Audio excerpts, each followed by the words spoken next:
আফ্রিদ চোখ মেলে বুঝতেই পারে চারদিক একেবারে অপরিচিত। চোখের দৃষ্টি ধীরে ধীরে পরিষ্কার হতে শুরু করতেই বুকের ভিতর অজানা এক ধাক্কা লাগে। সে ঠিকভাবে চোখ খুলতেই দেখতে পায় সে কাজী অফিসের ভেতরে বসে আছে, আর ওর হাত দুটো একসাথে করে টেবিলের উপরে বাঁধা। সে কিছু বলতে গিয়ে খেয়াল করে মুখে ঠোঁটের উপরে শক্ত কাপড় দিয়ে বেঁধে রাখা হয়েছে। সে আশেপাশে তাকায়। চারজন অচেনা ছেলে পাশেই দাঁড়িয়ে আছে, গম্ভীর দৃষ্টিতে তাকিয়ে আছে তার দিকে। আর একটু দূরে দাঁড়িয়ে থাকা একজনকে দেখে আফ্রিদের বুকের ভেতর রাগে অগ্নিগর্ভ হয়ে ওঠে। তাকে আফ্রিদ খুব ভালো করেই চেনে। ছেলেটার নাম আফরাজ, আফ্রিদের সাথেই পড়ে, আফ্রিদকে খুবই ভালোবাসে। আফরাজ কয়েকবার আফ্রিদকে বিয়ের প্রস্তাব দিয়েছে, কিন্তু আফ্রিদ না করে দেয়। আফরাজ এমনিতে প্লেবয় টাইপের ছেলে, তবে আফ্রিদকে বেশি ভালোবাসে। আফ্রিদকে দেখানোর জন্য আরো বেশি করে প্রেম করে আফরাজ। আফ্রিদ আফরাজকে দেখেই রেগে যায়। করে কিছু বলতে যায় আফ্রিদ। আফ্রিদ কপাল কুঁচকে তাকায় ওর দিকে। আফ্রিদ চোখ কুঁচকে তাকাতেই আফরাজ হেসে ওর দিকে এগিয়ে আসে, মুখে এক অদ্ভুত নিশ্চিন্ত আত্মবিশ্বাস, যেন যা ঘটেছে সবাই তার নিয়ন্ত্রণে। আফরাজ নরম সুরে কিন্তু চাপা ভয় দেখিয়ে বলে, অনেক হয়েছে আফ্রিদ, আজ আর তোমার না শোনার সুযোগ নেই। এবার সোজা বিয়ে করতে হবে আমাকে। রেডি তো তুমি? আফ্রিদ জোরে জোরে করে যেন সে কিছু বলতে চায়, সেই সাথে ওর রাগে চোখ লাল হয়ে ওঠে। আফরাজ আফ্রিদের পেছনে দাঁড়িয়ে থাকা ছেলেদের দিকে হাত তুলে ইশারা করে, সাথে ওদের একজন এগিয়ে এসে আফ্রিদের মুখ থেকে কাপড় খুলে দেয়। মুখ মুক্ত হতেই সে প্রথমে জোরে জোরে শ্বাস নেয়। বুকের ভেতর জমে থাকা ভয়ের বাতাস বেরিয়ে যায়। নিজেকে সামলে প্রায় কয়েক সেকেন্ডের পর তীব্র রাগে বলে ওঠে, ফাজলামো করো আমার সাথে? তোমায় আমি কেন বিয়ে করব? আমায় তুলে আনার সাহস দেখিয়েছো তুমি? হ্যাঁ, আমার বাবা যদি জানতে পারে তোমার খবর খারাপ করে ফেলবে। ভালো ভালো ছাড়ো আমায় আফরাজ, না হলে নিজের জন্য বিপদ ডেকে আনবে বলে দিচ্ছি আমি। আফ্রিদের কথায় আফরাজ চোখ বাঁকায়, এক চিলতে হাসি খেলে যায় মুখে। সে হেসে বলে, আহা, বাবার নাম দিয়ে দেখি সব মেয়ে বাঁচতে চায়, কিন্তু তোমার বাবার নাম শুনে আমি ভয় পাচ্ছি না আফ্রিদ। রাখো তো তোমার বাবার ক্ষমতা, আমার বাবাও কম ক্ষমতাবান না। আমার বাবা শুধু ব্যবসায়ী না, মন্ত্রীও। তোমরা যেটা পাবো সেটা কিন্তু আমি আগেই ভেবে রেখেছি, তাই ভয় দেখানোর চেষ্টা করো না আফ্রিদ। কথাগুলো আফ্রিদকে বলে তারপর ওর ডান দিকের ছেলেটার দিকে তাকিয়ে আফরাজ বলে, কাজী সাহেবকে ডাকো তো নাফিস। ছেলেটা মাথা নেড়ে দ্রুত বাইরে বেরিয়ে যায়। আফ্রিদের চোখ বড় হয়ে ওঠে, বুকের ভেতর ধপধপ শব্দ শুরু হয়ে গেছে। ভয়, রাগ, ঘৃণা সব একসাথে মিশে যায়। সে মনে করে কিছুক্ষণ আগের ঘটনাটা। আজ সকাল শপিং এর জন্য বেরিয়েছিল, একা একাই গাড়ি চালাচ্ছিল। হঠাৎ একটা গাড়ি এসে ওর গাড়ির বাম দিকে জোরে ধাক্কা মারে। সে গাড়ি থামিয়ে নেমে দেখে কি হয়েছে, আর তখনই চারজন ছেলে ঝাঁপিয়ে পড়ে। আফ্রিদ কিছু বুঝে ওঠার আগেই মুখে কাপড় চাপিয়ে ক্লোরোফর্মে অজ্ঞান করে ফেলে তাকে। তারপর জ্ঞান ফিরতেই সে দেখতে পায় কাজী অফিসের ভেতরে বসে আছে, হাত পা বাঁধা, আর সামনে দাঁড়িয়ে আছে আফরাজ, তার পরিচিত সেই মুখ, যাকে সে কোনো দিনও গ্রহণ করেনি। মানে আফ্রিদকে বিরক্ত করা ছেলেটা।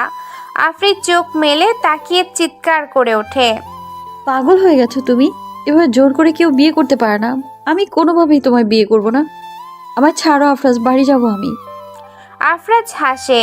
আফরাজ ঠান্ডা গলায় উত্তর দেয়, তুমি না চাইলেও তোমাকে বিয়ে করতে হবে, আর আজকেই। এমন সময় নাফিস কাজীকে নিয়ে ভেতরে আসে। আফ্রিদ কাজীকে দেখেই বলে, কাজী সাহেব দেখুন, আমাকে জোর করে এখানে আনা হয়েছে। আমি কোনোভাবেই রাজি নই। দয়া করে আপনি এই অন্যায় কাজে সায় দেবেন না। কাজী গম্ভীর মুখে বলে ওঠেন, আমাকে জোর করে তুলে এনেছে। বারবার বলছি মেয়ে রাজি না হলে আমি বিয়ে পড়াবো না, ওরা শুনছেই না। চুপ, সম্মতি না থাকলেও হবে, আমি বলছি মানে হবে। কাজী সাহেব, আপনার কাজ হলো শুধু কাগজে সই করানো, বেশি কথা বলবেন না। এইভাবে জোর করে তুমি কি ভেবেছো আমি কখনো তোমার নামটা মেনে নেব? হ্যাঁ, কাগজে সই করালেই কি বিয়ে হয়ে যায়? বিয়ে মানে তো শুধু দুজনের মনের সম্পর্ক, তাই না? আর আমার মন তো তোমাকে গ্রহণ করবে না কখনোই। কোনো কারণ ছাড়াই তোমাকে ভালো লাগে না আমার। আফরাজ টেবিলের সাথে হাতে আঘাত করে বলে, তোমাকে আমার স্ত্রী বানিয়ে ছাড়বো। সই করো তো, প্রেম টেম করবো না, সোজা বিয়ে। স্ত্রী? শোনো, স্ত্রী হতে হলে আগে সম্মান করতে হয়। আর তুমি আমাকে অপহরণ করেছো, জোর করেছো, তুমি আমায় হুমকি দিচ্ছ। কাজী আবার দ্বিধা নিয়ে বলে ওঠে, বাবা, মেয়েটি যদি রাজি না হয় আমি এই নিকাহ পড়াতে পারবো না। আইন আছে, নিয়ম আছে। আফরাজ চিৎকার করে বলে। আইন আমি মানি, আমি ভাঙি, আমি যা বলছি তাই করতে হবে। আফরিদ সোজা হয়ে বসে, আফরাজের চোখে চোখ রেখে বলে, তুমি যদি সত্যি এত ক্ষমতাবান হও তাহলে কেন ভিক্ষুকের মতো আমার না শোনার পরেও পেছনে ঘুরছো তুমি? আফরাজ, সত্যি বলছি, তুমি বড্ড করুণ। শব্দটা যেন বজ্রপাতের মতো শোনায়। আফরাজ দাঁতে দাঁত চেপে এগিয়ে আসে, তারপর বলে, করুণ বললে আমাকে? হ্যাঁ, করুণ। তুমি নিজেকে প্লে বয় ভাবো, ভার্সিটির অর্ধেক মেয়েকে প্রলুব্ধ করো, অথচ আমাকে একবারও জিততে পারোনি তুমি। আর তাই জোর করে আমাকে এখানে এনেছো। এটা ভালোবাসা না, অসুস্থ আসক্তি এটা। চারপাশে নিস্তব্ধতা বয়ে যায়। আফরাজ জোরে জোরে শ্বাস নিতে থাকে। আফরাজ হঠাৎ চেঁচিয়ে ওঠে, চুপ করো, চুপ করে থাকো, তোমার কথা আমি আর শুনবো না। এখনই কাজীকে বলছি কাগজে সই করতে। আফরাজের মুখ তখন রাগে থরথর করে কাঁপছে, চোখ লাল হয়ে গেছে, নাকও ফুলে উঠেছে। কাজীর গলা শুনে তার মেজাজ যেন পুরোপুরি নিয়ন্ত্রণ হারিয়ে ফেলে। দাঁতে দাঁত চেপে নিজের লোকদের দিকে তাকায় সে। দাঁড়িয়ে আছো কেন? কাজীকে ধরে পিটাও। চারজন লোক মুহূর্তেই নড়ে ওঠে। দুজন এগিয়েও যায় কাজীর দিকে। কাজী আতঙ্কে পেছনে সরতে থাকে। আফরিদ তীক্ষ্ণ কণ্ঠে বলে ওঠে, ছুঁয়ে দেখো তাকে, তোমাদের হাত ভেঙে দেবো আমি নিজে। কিন্তু আফরাজ তাতে আরো ক্ষেপে ওঠে। সে বলে, চুপ করো আফরিদ, তোমার বাবার ক্ষমতার নাম নিয়ে আমাকে ভয় দেখিও না। এখানে এখন আমার নিয়ম চলবে, ঠিক? তখনই দরজায় ঠক ঠক ঠক শব্দ হয়। হঠাৎ করে দরজায় কড়া নাড়ার শব্দে ঘরের সবাই চমকে ওঠে। অস্বাভাবিক এক উত্তেজনা ছড়িয়ে পড়ে চারিদিকে। আফরাজ চোখ ছোট করে তাকায় দরজার দিকে। ইশারায় নাফিসকে বলে। নাফিস, গিয়ে দেখো কে এসেছে। নাফিস সতর্ক ভঙ্গিতে এগিয়ে যায়, ধীরে ধীরে দরজার কপাট খুলে ফেলে। দরজা খোলার মুহূর্তেই তার চোখ বিস্ফোরিত হয়ে ওঠে, মুখ ফ্যাকাশে হয়ে যায়। সে এক পা পিছিয়ে যায়, কারণ সামনে দাঁড়িয়ে আছে খোরশেদ সাহেব, আফরাজের বাবা। আর তার পেছনেই ধীর পদক্ষেপে দাঁড়িয়ে আছেন আদনান চৌধুরী, আফ্রিতের বাবা। ঘর যেন হঠাৎ করেই জমে ওঠে নীরবতায়। চারজন লোক মাথা নিচু করে দাঁড়িয়ে যায়। আফরাজ চোখ কপালে তুলে ফেলে, ঠোঁট শুকিয়ে যায়। খোরশেদ ভিতরে ঢুকেই এক মুহূর্ত সময় নষ্ট না করে ঝট করে ডান হাত তোলে, আফরাজের গালে ঠাস করে চর বসিয়ে দেয়। তার শক্ত হাতের চর সরাসরি আছড়ে পড়ে আফরাজের নরম গালে। আফরাজ এক ধাক্কায় সরে গিয়ে দেয়ালে গিয়ে ঠেকে। মুখটা লালচে হয়ে ওঠে, চোখে পানি এসে যায় ব্যথায়। আফরাজ অবাক হয়ে কিছু বলতে যায়। বাবা তুমি? আফরাজের কথা যেন কানে যায় না। খোরশেদ তার কণ্ঠে বজ্রের মতো গর্জন করে উঠে বলে, চুপ কর বেয়াদব, তুই কি মানুষ পাসনি? আদনান ভাইয়ের মেয়েকে অপহরণ করেছিস। তুই এতটাই নিচে নেমে গিয়েছিস যে নিজের ইজ্জত ধ্বংস করতে চাস, সাথে আমারটাও। তোকে যে কি করব। আফরাজ আর কিছু বলতে পারে না। অন্যদিকে আদনান চৌধুরী চোখ ভরা আগুন নিয়ে ছুটে আসেন তার মেয়ের দিকে। মা, তুই ঠিক আছিস তো? তার কণ্ঠ যেন কেঁপে ওঠে। আফ্রিদের বুক ভরে ওঠে অস্তিত্বে। চোখে এক ঝিলিক আনন্দ খেলে যায় তার বাবাকে দেখে। সে বলে, হ্যাঁ বাবা, আমি ঠিক আছি।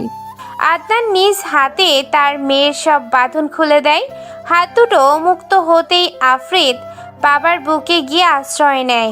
তারপর বলে, বাবা, আমি ভয় পাইনি। আমি ওকে বারবার না বলেছি, সাবধান করেছিলাম আমি, কিন্তু ও শুনিনি। ধীর গলায় জানায় আফ্রিদ। আদনান মেয়ের মাথায় হাত বুলিয়ে বলে, আমার সাহসী নেই, তুই ভয় পাবি কেন? আমি আছি তো। খোরশেদ এগিয়ে আসে নিজের ছেলের সামনে। মুখ রাগে কেমন লালচে হয়ে গেছে। আরেকটা চড় দিবার জন্য হাত তোলে তিনি। তারপর বলে, লজ্জা হয় না তোর? মন্ত্রীর ছেলে হয়ে এতটা নিজ কাজ করলি। আজ আমি যদি না আসতাম তাহলে কি করতিস তুই? আদনান ভাইয়ের মতো ভদ্র মানুষের মেয়েকে তুলে আনলি, তোর যে কি হতো কে জানে। আফরাজ ঠোঁট কামড়ে চুপ করে থাকে, চোখে রাগ, কিন্তু বাবার সামনে একটাও কথা বের হয় না। আদনান শান্ত কিন্তু ধীর কণ্ঠে বলেন, খোরশেদ ভাই, আমি কখনো ভাবিনি আপনার ছেলেকে নিয়ে আমাকে একদিন এভাবে দাঁড়াতে হবে। ও যদি আমার মেয়েকে সত্যিই ভালোবাসতো তাহলে আমার কাছে এসে বলতো, কিন্তু অপহরণ, এ কাজ ক্ষমার অযোগ্য। খোরশেদ দীর্ঘশ্বাস ফেলে মাথা নিচু করে আদনানকে বলে, ভাই আমি সত্যিই লজ্জিত। আমার ছেলের এই নোংরা কাজের জন্য আমি ক্ষমা চাইছি আপনার কাছে। আচ্ছা বাদ দেন, ছেলেকে নিয়ে যান। আমার মেয়ে যাকে চাইবে আমি তাকে এনে দেব, আর যাকে চাইবে না তার কাছে ঘেঁষতেও দেব না, জানেনই তো। খোরশেদ কথা বলতে পারে না, মন্ত্রী হয়েও চুপ হয়ে থাকে। আফরিদ তৎক্ষণাৎ বলে ওঠে, বাবা, ও শুধু অপহরণই করেনি, কাজী সাহেবকে ধরে জোর করে নিকাহ পড়াতে চেয়েছিল। আদনানের চোখ আরো লাল হয়ে ওঠে রাগে।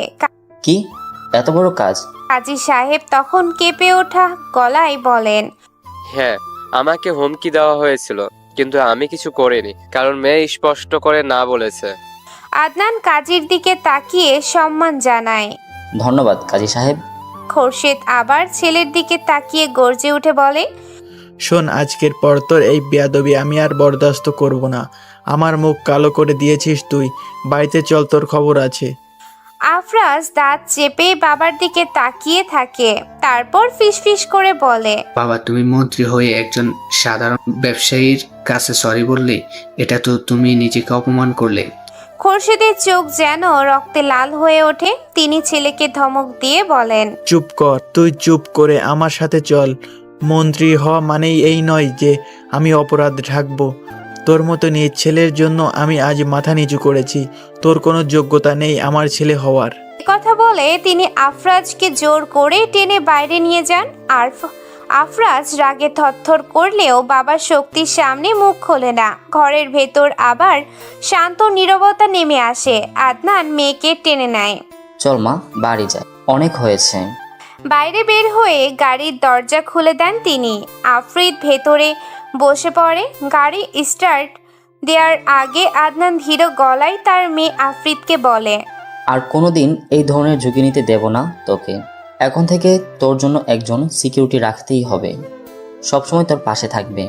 আফরিদ হালকা হাসি দিয়ে বলে, আমি ভয় পাইনি বাবা, আমি জানি তুমি সব সময় আছো আমার জন্য। আদনান মেয়ের মাথায় হাত রেখে বলেন, শুধু আমি না, এখন থেকে তোর চারপাশে নিরাপত্তা থাকবে, কারণ আমার মেয়ে সাহসী। কিন্তু আমি চাই না আমার মেয়েকে আর কোনোদিন এমন পরিস্থিতির মুখোমুখি হতে হোক।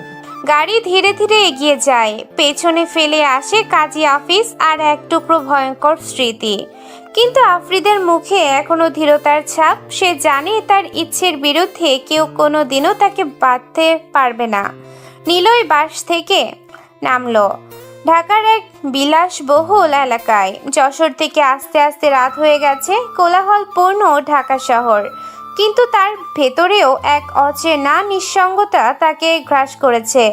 উদ্দেশ্য তার পরিষ্কার, একটা কাজ খুঁজে বের করা, জীবনটা নতুনভাবে গড়ে তোলা। পড়াশোনার সার্টিফিকেটটাই ওর বড়, তবে হাতে তেমন কোনো টাকা পয়সাও নেই। কিন্তু তার আছে একটি শক্ত শরীর, সুঠাম দেহ আর কিছুটা আত্মবিশ্বাস। কাঁধে ছোট ব্যাগটা ঝুলিয়ে চারপাশে তাকায় নিলয়। এই প্রথম ঢাকায় এসেছে সে। কোথায় যাবে, কোথায় থাকবে, কার কাছে সাহায্য চাইবে, কোনো কিছুই জানে না। ব্যস্ত রাস্তায় দাঁড়িয়ে থাকতে থাকতে হঠাৎ সে চলে আসে এক ওভারব্রিজের ওপর। নিচে যানবাহনের শব্দ, হর্ন, মানুষের ভিড়, সব মিলিয়ে যেন এক অস্থির পরিবেশ। ওভারব্রিজে দাঁড়িয়ে চারপাশে তাচ্ছিল নিলয়। হঠাৎ চোখে পড়ে এক দৃশ্য। ফুটপাতের এক কোণে ছোট্ট একটা ছেঁড়া কাপড় বিছানো। সেখানে বসে আছে এক মেয়ে, বয়স 6-7 বছরেরও বেশি নয়। নাম তার রাহি। রাহির কোলে বসে আছে ছোট্ট ভাই রামিন, বয়স 3-4 বছর হবে। রাহি কষ্টে মষ্টে কিছু খাবার তুলে দিচ্ছে রামিনের মুখে। নিজে হয়তো ক্ষুধার্ত, কিন্তু ভাইয়ের মুখে খাবার তুলে দেওয়ার আনন্দে তার চোখে এক অদ্ভুত মমতা। এই দৃশ্য দেখে নিলয় মুচকি হাসে। আবার ভেতরে ভেতরে একটা দীর্ঘশ্বাস বেরিয়ে আসে। সে ভাবে, মানুষের জীবন কতটা কঠিন। আমি অন্তত বড় হয়েছি, নিজের জন্য লড়াই করার শক্তি আছে, কিন্তু এরা তো জন্ম থেকেই লড়ছে। ঠিক সেই সময় দূর থেকে একটা বড় কালো জিপ এসে থামে ব্রিজের নিচে। গাড়ি থেকে একে একে নেমে আসে 6 জন যুবক। হঠাৎ ব্যস্ত রাস্তা যেন থমকে গেছে। তাদের চেহারায় ভয়ঙ্কর ভঙ্গি, হাতে লাঠি আর কোমরে অস্ত্রের আভাস মেলে। তারা চারপাশে ফুটপাতের দোকানদারদের কাছে গিয়ে টাকা তুলতে শুরু করে। এটা তাদের প্রতিদিনের রুটিন, যাকে বলে চাঁদাবাজি। জিপের ভেতর বসে আছে তাদের লিডার হাসিব। বয়স 30-এর কোঠায়, লম্বা চওড়া শরীর, মুখে অদ্ভুত একটা হাসি ফুটে আছে। সবাই জানে এই এলাকায় হাসিবের নাম মানেই আতঙ্ক। হাসিব গাড়ি থেকে নামলো ধীরে ধীরে। তার চোখে এক ধরনের অহংকার। চারিদিকে তাকিয়ে সে বলে উঠল, এই যে যা আছে দে, সময় নষ্ট করিস না। তোদের রোজগার ব্যবসা আমার কারণে চলে, আমি না থাকলে তোরা একদিনও টিকে থাকতে পারবি না। দোকানদাররা ভয়ে কাঁপতে কাঁপতে টাকা এগিয়ে দিচ্ছে। কেউ সাহস করে কিছু বলতে পারছে না। কিন্তু তখনই হঠাৎ একটা ঘটনা ঘটে। ছোট্ট রাহি আর তার ভাই রামিন ওভারব্রিজের সিঁড়ির ধারে খেলছিল। হাসিবের লোকেরা দোকানদারদের ভয় দেখাতে গিয়ে বাড়ির রাহির কাছে থাকা একটা পলিথিন ব্যাগ লাথি মেরে ফেলে দেয়। ব্যাগে ছিল সামান্য শুকনো রুটি আর একটা বোতল পানি। সব ছড়িয়ে পড়ে মাটিতে। রাহি তৎক্ষণাৎ ঝুঁকে পড়ে খাবারগুলো কুড়িয়ে নিতে থাকে। তার ছোট্ট হাত কাঁপছে, চোখে পানি এসে গেছে। রামিন কাঁদতে শুরু করে। তারপর ওভারব্রিজের উপরে দাঁড়িয়ে নিলয় সবটা দেখছিল। শহরের ব্যস্ততম রাস্তার এক কোণে ফুটপাতে গা ঘেঁষে বসে আছে রাহি আর তার ছোট্ট ভাই রামিন।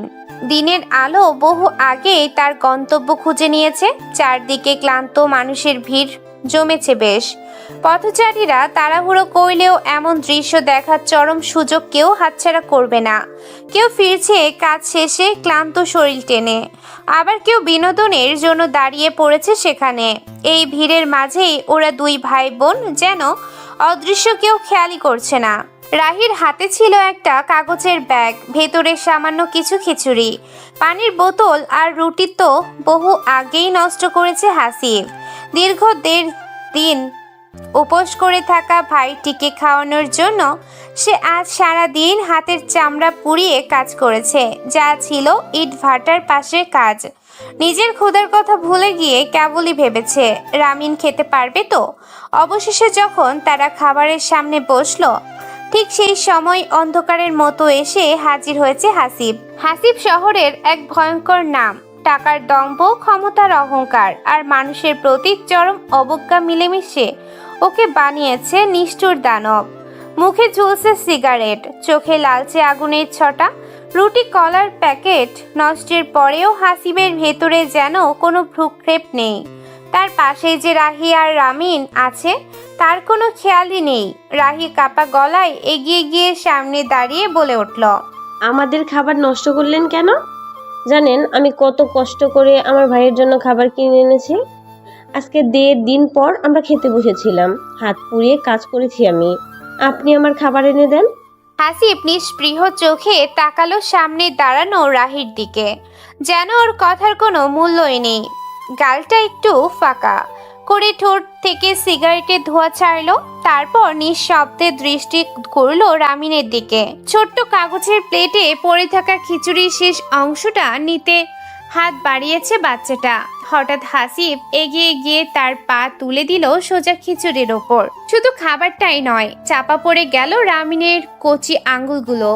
ছোট রামিন চিৎকার করে কাঁদতে লাগলো। ব্যথার সঙ্গে ভয় মিশে গেছে। এই চিৎকারে রাহির বুক ছিঁড়ে গেল। সে দৌড়ে এসে হাসিবের পায়ের ছোট্ট চিকন হাত দিয়ে বারবার চড় মারতে লাগলো আর বলতে থাকে, ছাড়েন আমার ভাইয়ের হাত, ও ব্যথা পাচ্ছে, ছাড়েন। হাসিব পায়ের এক ধাক্কায় রাহিকে দূরে ছিটকে ফেলে দিল। তারপর মুখে কুৎসিত হাসি নিয়ে বলল, তোরা হালিদ দিশের এই শহরের কীট পতঙ্গের মতো, তোরা মরলেও কারোর দায় আসে না। ফুটপাতের অনাথ বাচ্চা, যা দূরে গিয়ে মর। সে কথাগুলো বলে সিগারেটে টান দিল। কথাগুলো বিদ্যুতের মতো বিঁধল। রাহির বুকে এসে, কিন্তু ওর চোখ থেমে রইল রামিনের দিকেই। ভাইয়ের কান্না সহ্য করতে পারছিল না। তখনই তার চোখে পড়ল পাশেই পড়ে থাকা একটা ইট। শরীর দুর্বল, হাত কাঁপছে ব্যথায়, তবু বুকের ভেতরের আগুন তাকে শক্তি দিল। রাহি ইটটা তুলে নেয়, উঠে দাঁড়িয়ে জোরে আছড়ে মারল হাসিবের হাঁটুর ওপর। আহ চিৎকার দিয়ে উঠল হাসিব, পা উঁচু করে পিছিয়ে যায়, হাঁটুতে লেগেছে বেশ। সুযোগটা নিয়ে রাহি ছুটে গিয়ে ভাইকে জড়িয়ে ধরলো, কাপা গলায় বলল, ভাই ভয় পাস না, কিচ্ছু হবে না, আমি আছি। কিন্তু ভয় এখানেই শেষ হয়নি। হাসিবের লোকজন দৌড়ে এসে ঘিরে ফেললো ওদের। রাগে ফুঁসে ওঠা হাসিব এবার নিজের গাড়ির ভেতর থেকে একটা হাতুড়ি নিয়ে এগিয়ে আসে ওদের দিকে।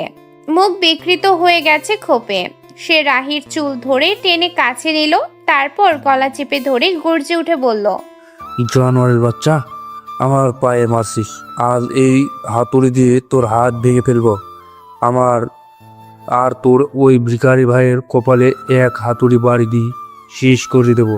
শ্বাস নিতে পারছে না রাহি। তার ফর্সা ময়লা মাখা মুখটা লাল হয়ে উঠেছে, চোখ যেন বেরিয়ে আসছে। আশেপাশে যারা দাঁড়িয়ে আছে তারা সবাই শুধু দেখছে। কারোর চোখে দয়া নেই, কারোর মনে প্রতিবাদ নেই। যেন এই এক মজার নাটক। এখানে অনাথ দুটো প্রাণের মৃত্যু দর্শন করার জন্য সবাই দাঁড়িয়ে আছে। হাসিবের হাতুড়ি উঠতে যাচ্ছে, তখনই একটা কণ্ঠস্বর শোনা গেল। কণ্ঠস্বরটা একদম শান্ত, কিন্তু বেশ গম্ভীর শোনায়। মানুষ যখন মানুষকে কীট বলে ভাবে, তখন আসলে সেই মানুষটি হয়ে যায় কীট। সবার উপরে মানুষ সত্য ব্রো। হাসিব হাত থামিয়ে তাকালো পেছনে। সামনে দাঁড়িয়ে আছে নিলয় নামের ছেলে, সাধারণ পোশাক পরা, চোখে অদ্ভুত ধীরতা দেখা যায়। চারপাশের ভিড়ের ভেতর থেকেও যেন আলাদা করে চিনে ফেলা যায় তাকে। হাসিব হেসে উঠল, নিলয়ের মতো ঠান্ডা গলায় বলল, ওই তুই কে রে? নাটক দেখতে আসছিস? দেখ, বেশি কথা বলিস না। নিলয় ধীরে ধীরে এগিয়ে এলো। তার কণ্ঠে কোনো ভয় নেই, এমনকি তার শরীরেও ভয়ের কোনো ছিটে ফোটাও নেই। সে কোণে, তুই যে নিজেকে এত শক্তিশালী ভাবিস, আসলে তুই ভেতরে ভেতরে দুর্বল।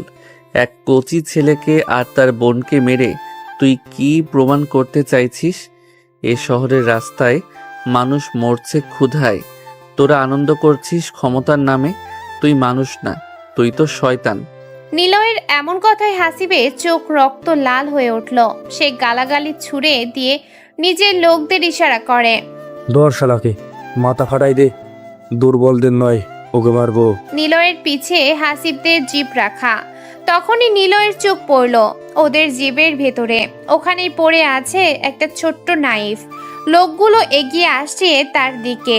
নিলয় দ্রুত হাত বাড়িয়ে নাইফটা তুলে নিল, কিন্তু সে কাউকে মারল না। তার নড়াচড়ায় অদ্ভুত দক্ষতা ছিল। প্রতিটি আক্রমণ ঠেকিয়ে দিল। একজনের হাত আর পা কেটে দিল। কারো হাতে রক্ত বের হচ্ছে, কেউ মারা যায়নি। হাসিবের সব লোকজন ভয় পেয়ে যায়। তারা সরে গেল নিলয়ের সামনে থেকে। নিলয় ধীরে ধীরে এগিয়ে এসে হাসিবের সামনে দাঁড়ালো। নাইফটা ওর গলার কাছে ধরে শান্ত কণ্ঠে বলল, শক্তি মানে ধ্বংস নয়, শক্তি মানে রক্ষা করা। আমি কাউকে মারলাম না, কারণ মৃত্যু সহজ, কঠিন হলো জীবিত থেকে অন্যায় সহ্য করা। তুই যদি আবার এই বাচ্চাদের ছোস, তবে মনে রাখিস তোর অহংকার ভেঙে যাবে একদিন, যেমন ভাঙে প্রতিটি নিষ্ঠুর মানুষের। চারপাশে এক নিস্তব্ধতা নেমে এলো। সবাই অবাক হয়ে তাকিয়ে আছে। রাহি হাঁপাতে হাঁপাতে তার ভাইকে বুকে চেপে রেখেছে, চোখে জল টলমল করছে। হাসিব এবার আর কিছু বলল না। তার লোকজন তাকে টেনে গাড়িতে তুলল। লজ্জা আর ভয়ের মিশ্রণ তার মুখে ফুটে উঠেছে। গাড়ি গর্জে উঠল। কয়েক সেকেন্ডের ভেতরে হাসিবের গাড়িটা চলে গেল দূরে। রাস্তায় দাঁড়িয়ে রইল নিলয়, রাহি আর রামিন। রাহি কান্না ভেজা চোখে তাকালো নিলয়ের দিকে, ঠোঁট কাঁপতে কাঁপতে বলল, আপনি আমাদের বাঁচালেন, আপনাকে ধন্যবাদ স্যার। নিলয় মৃদু হাসলো। রাহির মাথায় হাত রেখে বলল, বাঁচানোটা আমার কাজ না, উপরওয়ালার কাজ, আর মানুষ ওসিলা। তবে তোমরা নিজেরাই শক্তি। শুধু বিশ্বাস রাখো, যে মানুষ সত্যের পাশে দাঁড়ায় তাকে দুনিয়ার কোনো শক্তি হারাতে পারে না। আকাশে তখন ধীরে ধীরে রাতের গভীরতা জানান দিচ্ছে। শহরের আলোগুলো বিশাল আলো দিচ্ছে, কিন্তু সেই আলোয়ও সবচেয়ে উজ্জ্বল হয়ে রইল নিলয়ের মানবতার আলো, যা ফুটপাতের অনাথ বাচ্চাদের মনে আশার প্রদীপ জ্বালিয়ে দিয়েছে। রাত নেমেছে শহরের বুকে। দিনভর কোলাহলের পর মানুষজন ধীরে ধীরে হারিয়ে যাচ্ছে নিজেদের গন্তব্যে। কেউ ফিরছে পরিবারের কাছে, কেউ যাচ্ছে ক্লান্ত শরীর টেনে ভাঙাচোরা বাসায়। রাস্তায় ট্রাফিকের শব্দ কমে এসেছে, দোকানের ঝাঁপ পড়েছে একে একে। চারপাশে বাতির আলো ফুটছে, কিন্তু সেই আলোর ভেতরে যেন লুকিয়ে আছে অজানা অন্ধকার। নিলয় একা হয়ে গেছে। রাহিয়ার রামিন চলে গেছে, কোথায় গেছে তা নিলয়ের জানা নেই। হয়তো কোনো অচেনা গলিতে আশ্রয় খুঁজছে, হয়তো অন্য কোনো ফুটপাতে নিজেদের নতুন গন্তব্য বানাবে। নিলয় তাদের যেতে দেখেছে, কিন্তু থামায়নি। তার চোখে কোনো শূন্যতা নেই, আবার কোনো অদ্ভুত আশ্বাসও আছে, যেন সে জানে জীবন এক জায়গায় থেমে থাকে না। ওভারব্রিজের ওপরে উঠে এলো নিলয়, ব্রিজের রেলিংয়ের পাশে বসে পড়ল। নিচে তাকালে দেখা যায় গাড়ির লাইটগুলো চলাফেরা করছে যেন নদীর স্রোতের মতো। মানুষের ভিড় একে একে মিলিয়ে যাচ্ছে। নিলয় চুপচাপ বসে থাকে, যেন নিজের ভেতরে ডুবে গেছে। কিন্তু একজন মানুষ যায়নি, সে দূর থেকেই দেখছিল সবকিছু। মানুষের ভিড়ের আড়ালে লুকিয়ে চোখ মেলেছিল প্রতিটি ঘটনার দিকে। সে অপেক্ষা করছিল ভিড় কমুক, শহরের কোলাহল নিভুক, তারপরে এগিয়ে এলো সে নিলয়ের দিকে। লোকটার নাম আদনান। আদনানকে দেখলে মনে হয় বয়স 40-এর কোঠায়। চেহারায় তীক্ষ্ণ দৃষ্টি, গভীরতা আর এক অদ্ভুত দৃঢ়তা। চোখ যেন মানুষ চেনার এক অদ্ভুত ক্ষমতা রাখে, যেন কারো গায়ের গন্ধ শুকেই বলে দিতে পারে সে কে, কেমন তার ভেতরটা। আদনান ধীরে ধীরে নিলয়ের দিকে এগিয়ে এলো। নিলয় তখনও বসে আছে রেলিংয়ের পাশে। হাওয়া কেমন যেন শীতল হয়ে উঠেছে, আর ভাঙাচোরা শহরের শব্দ যেন অনেক দূরে মিলিয়ে গেছে। আদনান থেমে দাঁড়ালো নিলয়ের সামনে, তারপর শান্ত কণ্ঠে বলল, তুমি জানো আজ তুমি যা করলে তা সাধারণ কোনো কাজ নয়। নিলয় চোখ তুলল না, শুধু নিঃশব্দে শুনল আদনানের কথা। আদনান ধীরে বসে পড়ল নিলয়ের পাশে। রেলিংয়ের সাথে হেলান দিল সে।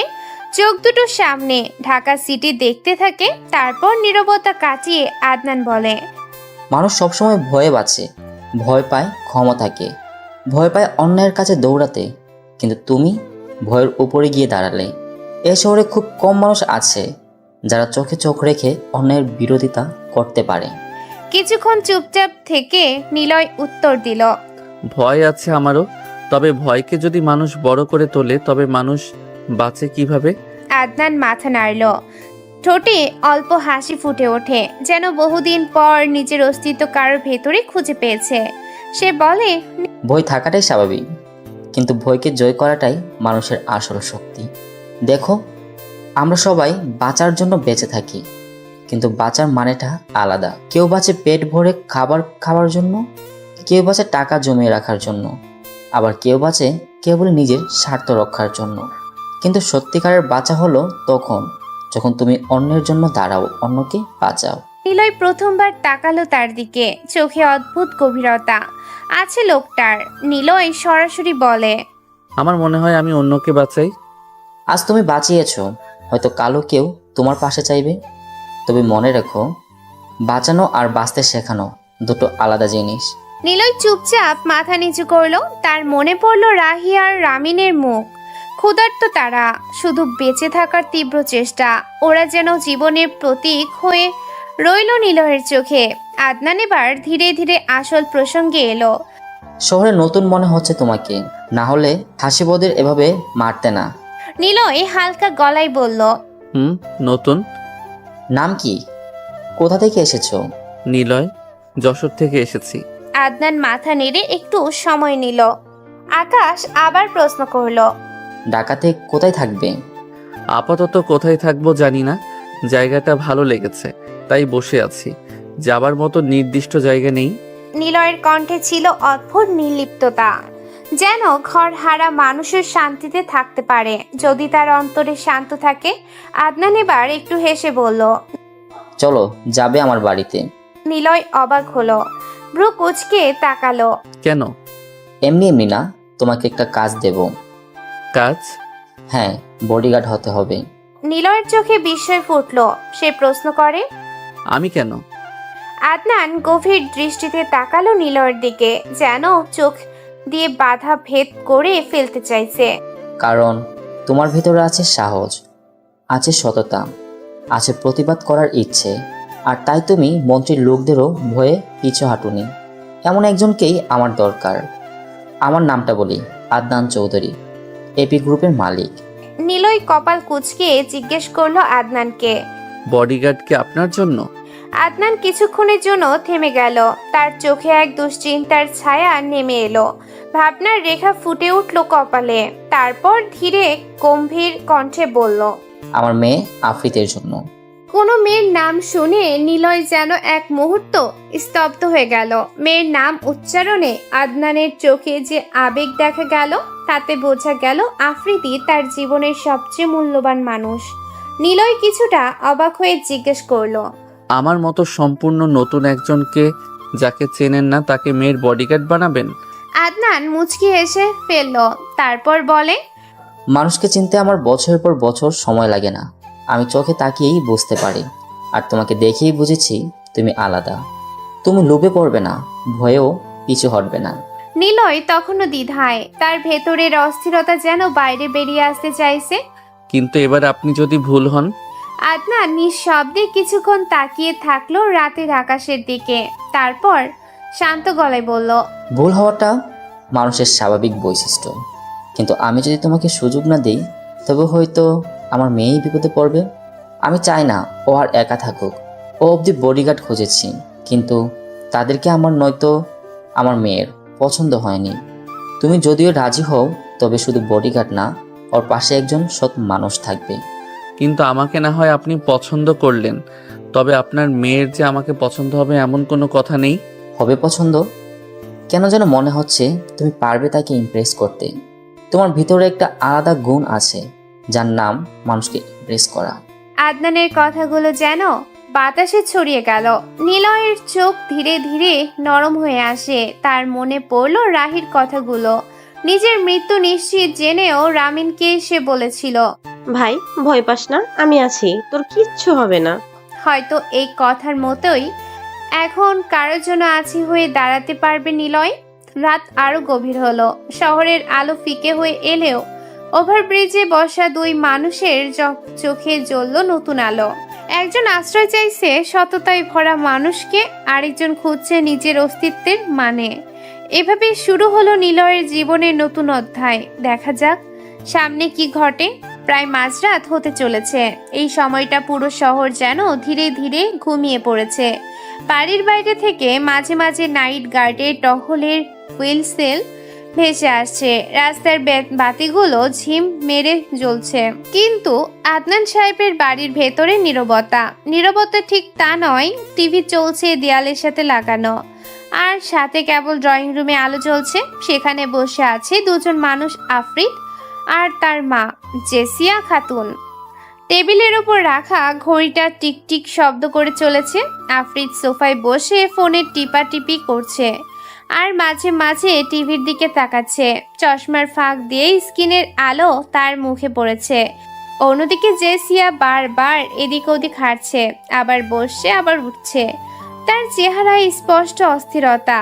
হঠাৎ তিনি গর্জে উঠে আফ্রিদের দিকে তাকিয়ে বললেন, তোর বাবা যদি আজকে ফিরে, লোকটার সাথে আমার একদণ্ড ঝগড়া বাঁধবে দেখিস।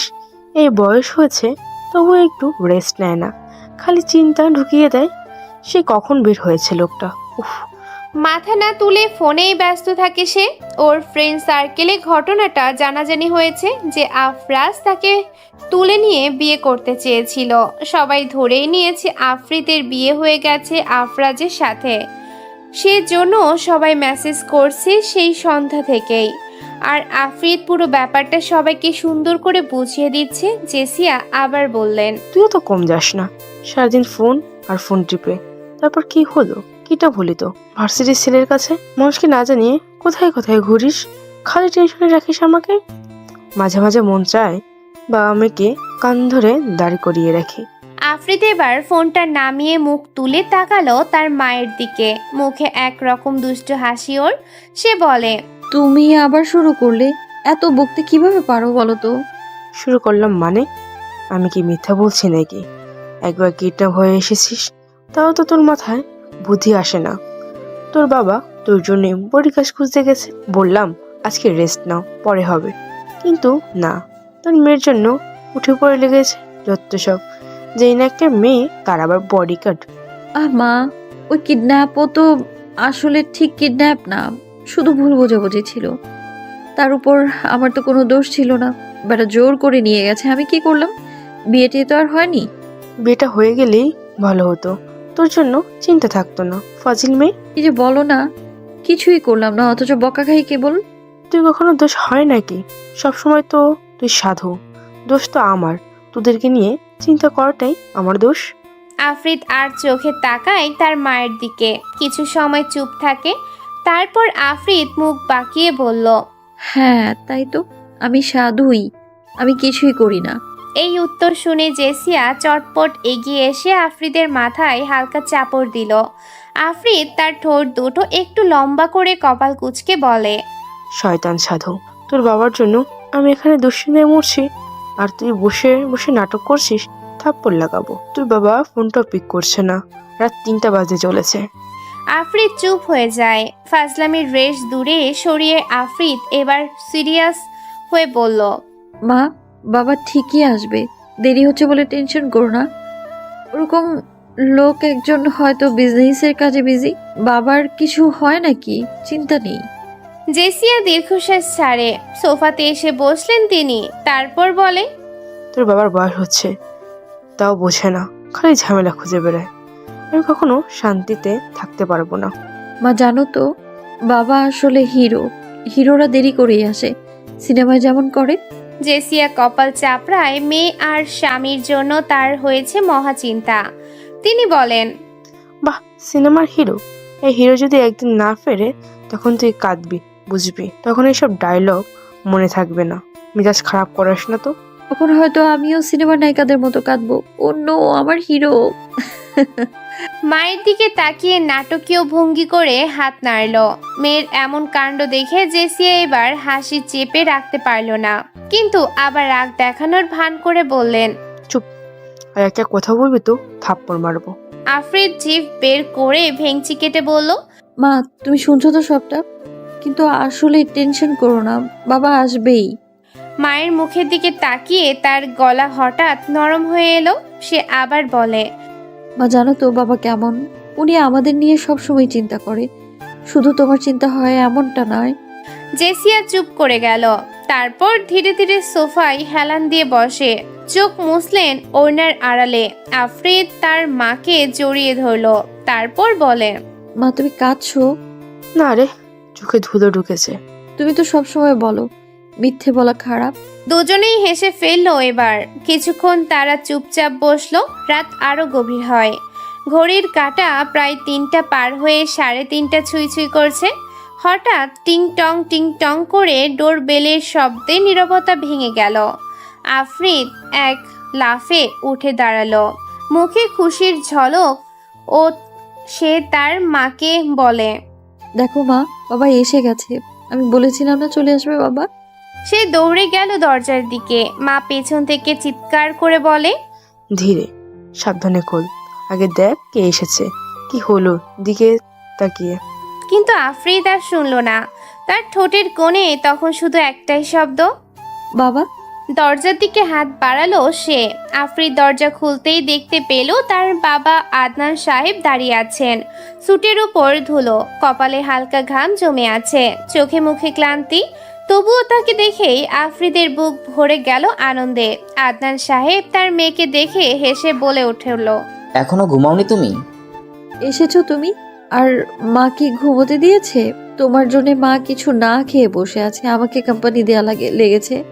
চলো ভিতরে চলো, অনেক রাত হয়েছে, মা আজকে খুব বকবে তোমায়। আদনান সাহেব ক্লান্ত মুখে হলেও মুচকে হাসলেন। বাইরে তিনি যতটা কড়া চতুর তীক্ষ্ণ, ঘরে ঢুকলেই যেন একেবারেই অন্য মানুষ হয়ে যান। আফ্রিদ জানে তার বাবা বাইরের রাজনীতি, ব্যবসা, ক্ষমতা সব সামলান, কিন্তু ঘরে ঢুকলেই তিনি যেন রোমান্টিক কোনো কবি হয়ে যান মায়ের সামনে। আফ্রিদ বাবার হাত ধরে টানতে লাগলো। কি হলো, ভেতরে আসো। আদনান একটু থামে, ঠোঁটে আবার সেই রহস্যময় হাসি, বলেন, দাঁড়া, আমার সাথে আরেকজন আছে।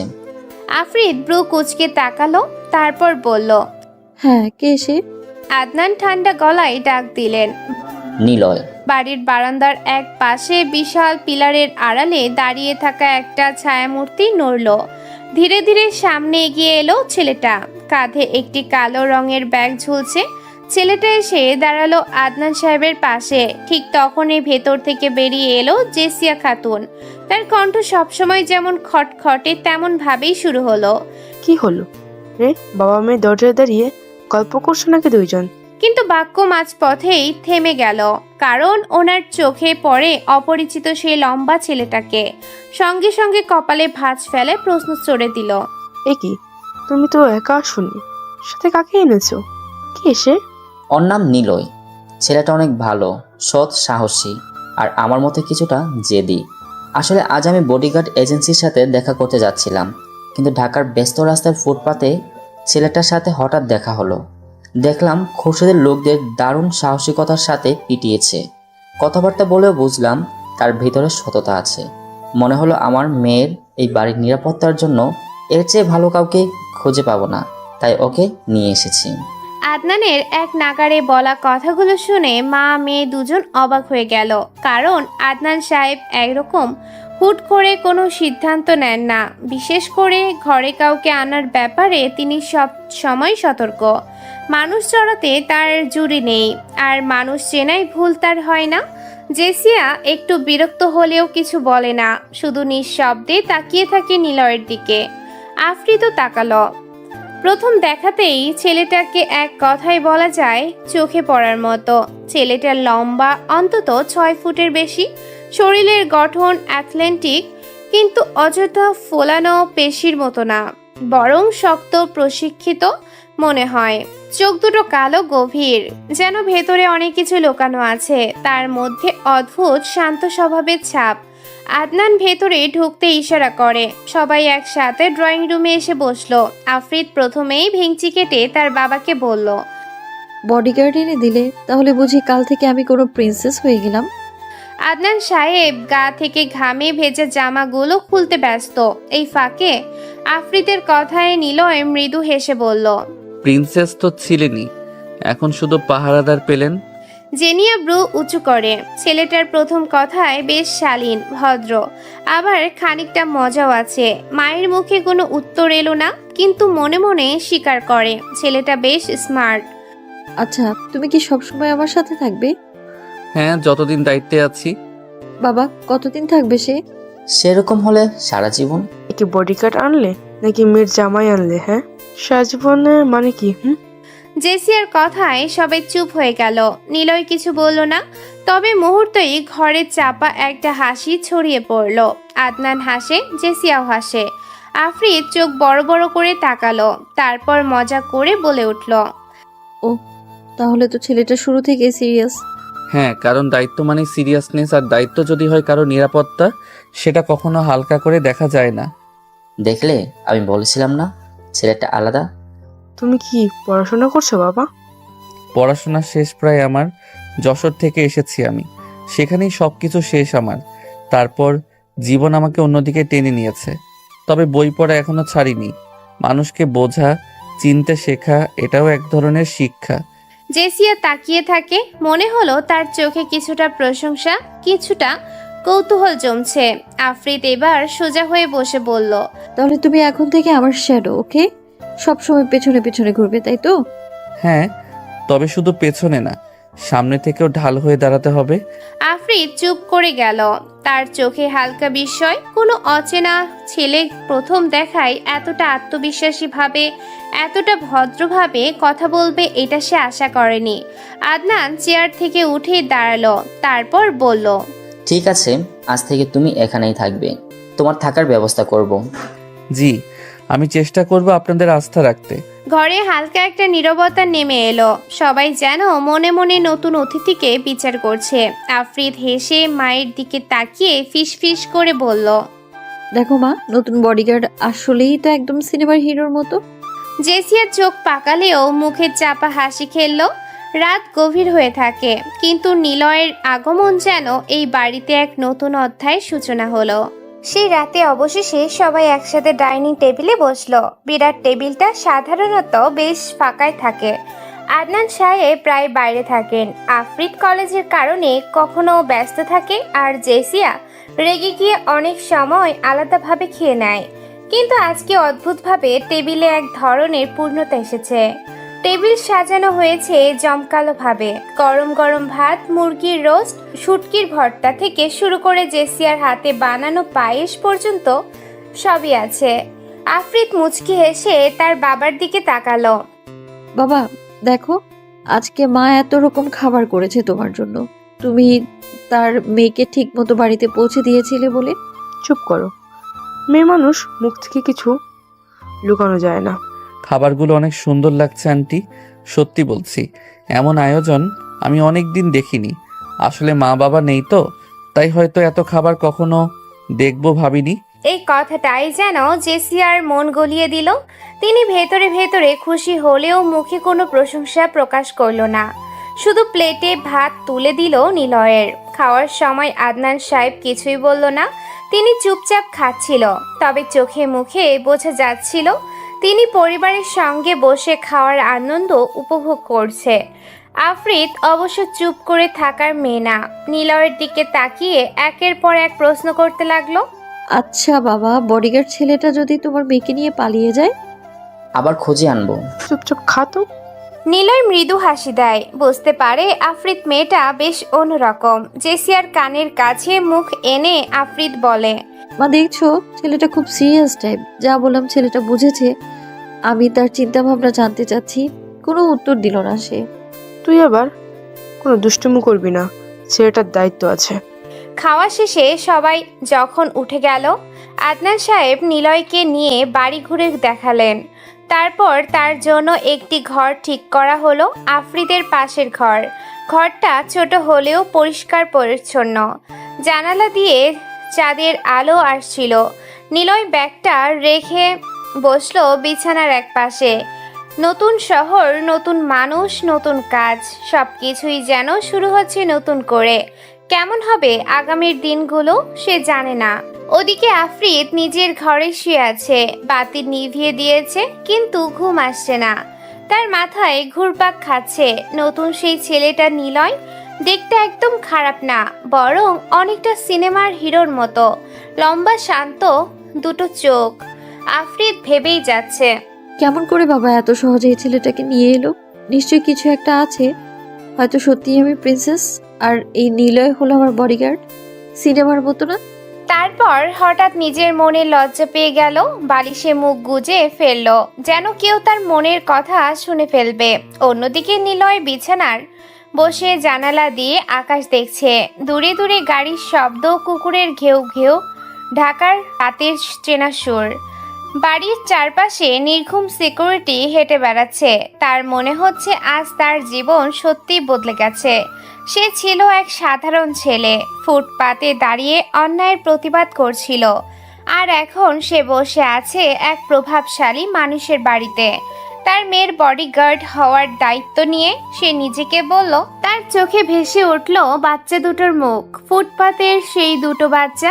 আবার ভেসে উঠল সেই মুহূর্ত যখন আদনান সাহেব তাকে বেছে নিল। ঘরের নিস্তব্ধতায় হঠাৎ পাশের ঘর থেকে ভেসে এলো হালকা হাসির শব্দ।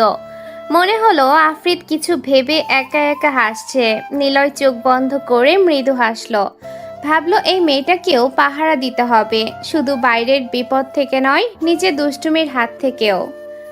আকাশ বসে আছে অন্ধকারে ঢাকা একটি ঘরে। বাইরের পরিবেশ শান্ত, চারদিকে নীরবতা বিরাজ করছে। জানালা দিয়ে আসা হালকা বাতাসে পর্দা কাঁপছে। সিগারেটের ধোঁয়া ভেসে বেড়াচ্ছে ঘরের ভেতরে। টেবিলের ওপরে রাখা আছে কিছু ফাইল, মোটা মোটা খাতা। আর এক পাশে রাখা আছে কিছু ঔষধি ভায়াল আর সিরিঞ্জ। ঘরটা দেখলেই বোঝা যায় এখানে শুধু ব্যবসার পরিকল্পনা হয় না, অন্ধকার কোনো চক্রান্তও লুকিয়ে থাকে। হঠাৎ করেই দরজায় কড়া নাড়ার শব্দ হয়, টুপটুপ দুবার, তারপর আবার একটু জোরে শব্দ হয়। আকাশ চমকে ওঠে না, বরং মুখে হালকা হাসি খেলে যায়। তখন সে ধীরে ধীরে উঠে গিয়ে দরজা খুলে দেয়। দরজা খুলতেই সামনে দাঁড়িয়ে থাকা মেয়েটিকে দেখে আকাশের চোখ ঝলমল করে ওঠে। কালো বোরখায় ঢাকা পুরো শরীর মেয়েটার, হাতে ছোট একটা ব্যাগ। মেয়েটির চোখে আতঙ্ক, তবে সেই সাথে ভালোবাসার ছায়াও স্পষ্ট। মেয়েটার নাম শিলা, বয়স মাত্র 20, শহরের এক কলেজের ছাত্রী। পরিবারের চাপ, সমাজের ভয়ে সবকিছু ছেড়ে সে আজ এসেছে আকাশের কাছে। আকাশই তাকে ডেকেছিল। যদিও শিলার বিয়ে তার বাড়ি থেকে ঠিকঠাক করে ফেলেছিল, কিন্তু শিলা আকাশ নামের এই ছেলেটাকে ভালোবাসে। আগে 2-1 বার দেখা করেছিল ওরা, আর আজ শিলা সিদ্ধান্ত নিয়ে এসেছে আকাশের সাথে থাকার। তবে ভয় পাচ্ছিল, এই জন্য আকাশ ফোনে বলেছিল, আকাশ আমার বিয়ের জন্য ছেলে দেখছে, কি করব বলো না। আসো আমার কাছে। কিন্তু তুমি যদি আমাকে সত্যি ভালোবাসো তবে দেরি করো না, চলে আসো আমার ঠিকানায়। এখানেই আমরা বিয়ে করব, একসাথে থাকবো। আকাশের এমন কথায় শিলা সেই ডাকে সাড়া দিয়ে চলে এসেছে আকাশের কাছে। 5 ঘন্টার দীর্ঘ বাস যাত্রার পর ক্লান্ত চোখে দাঁড়িয়ে আছে আকাশের সামনে। আকাশ তার হাত ধরে টেনে ঘরের ভিতরে আনে, তারপর দরজা বন্ধ করে দেয়। শিলার দিকে তাকিয়ে আকাশ বলে, এসেছে অবশেষে। আকাশের গলায় অদ্ভুত স্নেহ মিশে আছে। শিলা কাপা হাতে মুখ থেকে কাপড় সরায়। কালো বোরখার আড়াল থেকে বের হয়ে আসে এক অপার সৌন্দর্যের নারী। সাদার মসৃণ ত্বক, টানা টানা চোখ, লম্বা চুল, আর সেই সাথে তার নিখুঁত ফিগার। আকাশ মুগ্ধ হয়ে তাকায়, মনে মনে ভাবে, যে জিনিসটা আমার হাতে এসেছে তা শুধু প্রেমের জন্য নয়, বরং তাকে নিয়ে গভীর সময় কাটানোর একটা নেশার বস্তু। কিন্তু মুখে কিছু বলে না আকাশ। ব্যাগ নামিয়ে শিলা এগিয়ে এসে আকাশকে জড়িয়ে ধরে। তার চোখ বেয়ে গড়িয়ে পড়ে অশ্রু। শিলা ভয় আর ভালোবাসা একসাথে পেয়ে নিজেকে যেন আকাশের বুকে নেতিয়ে দেয়।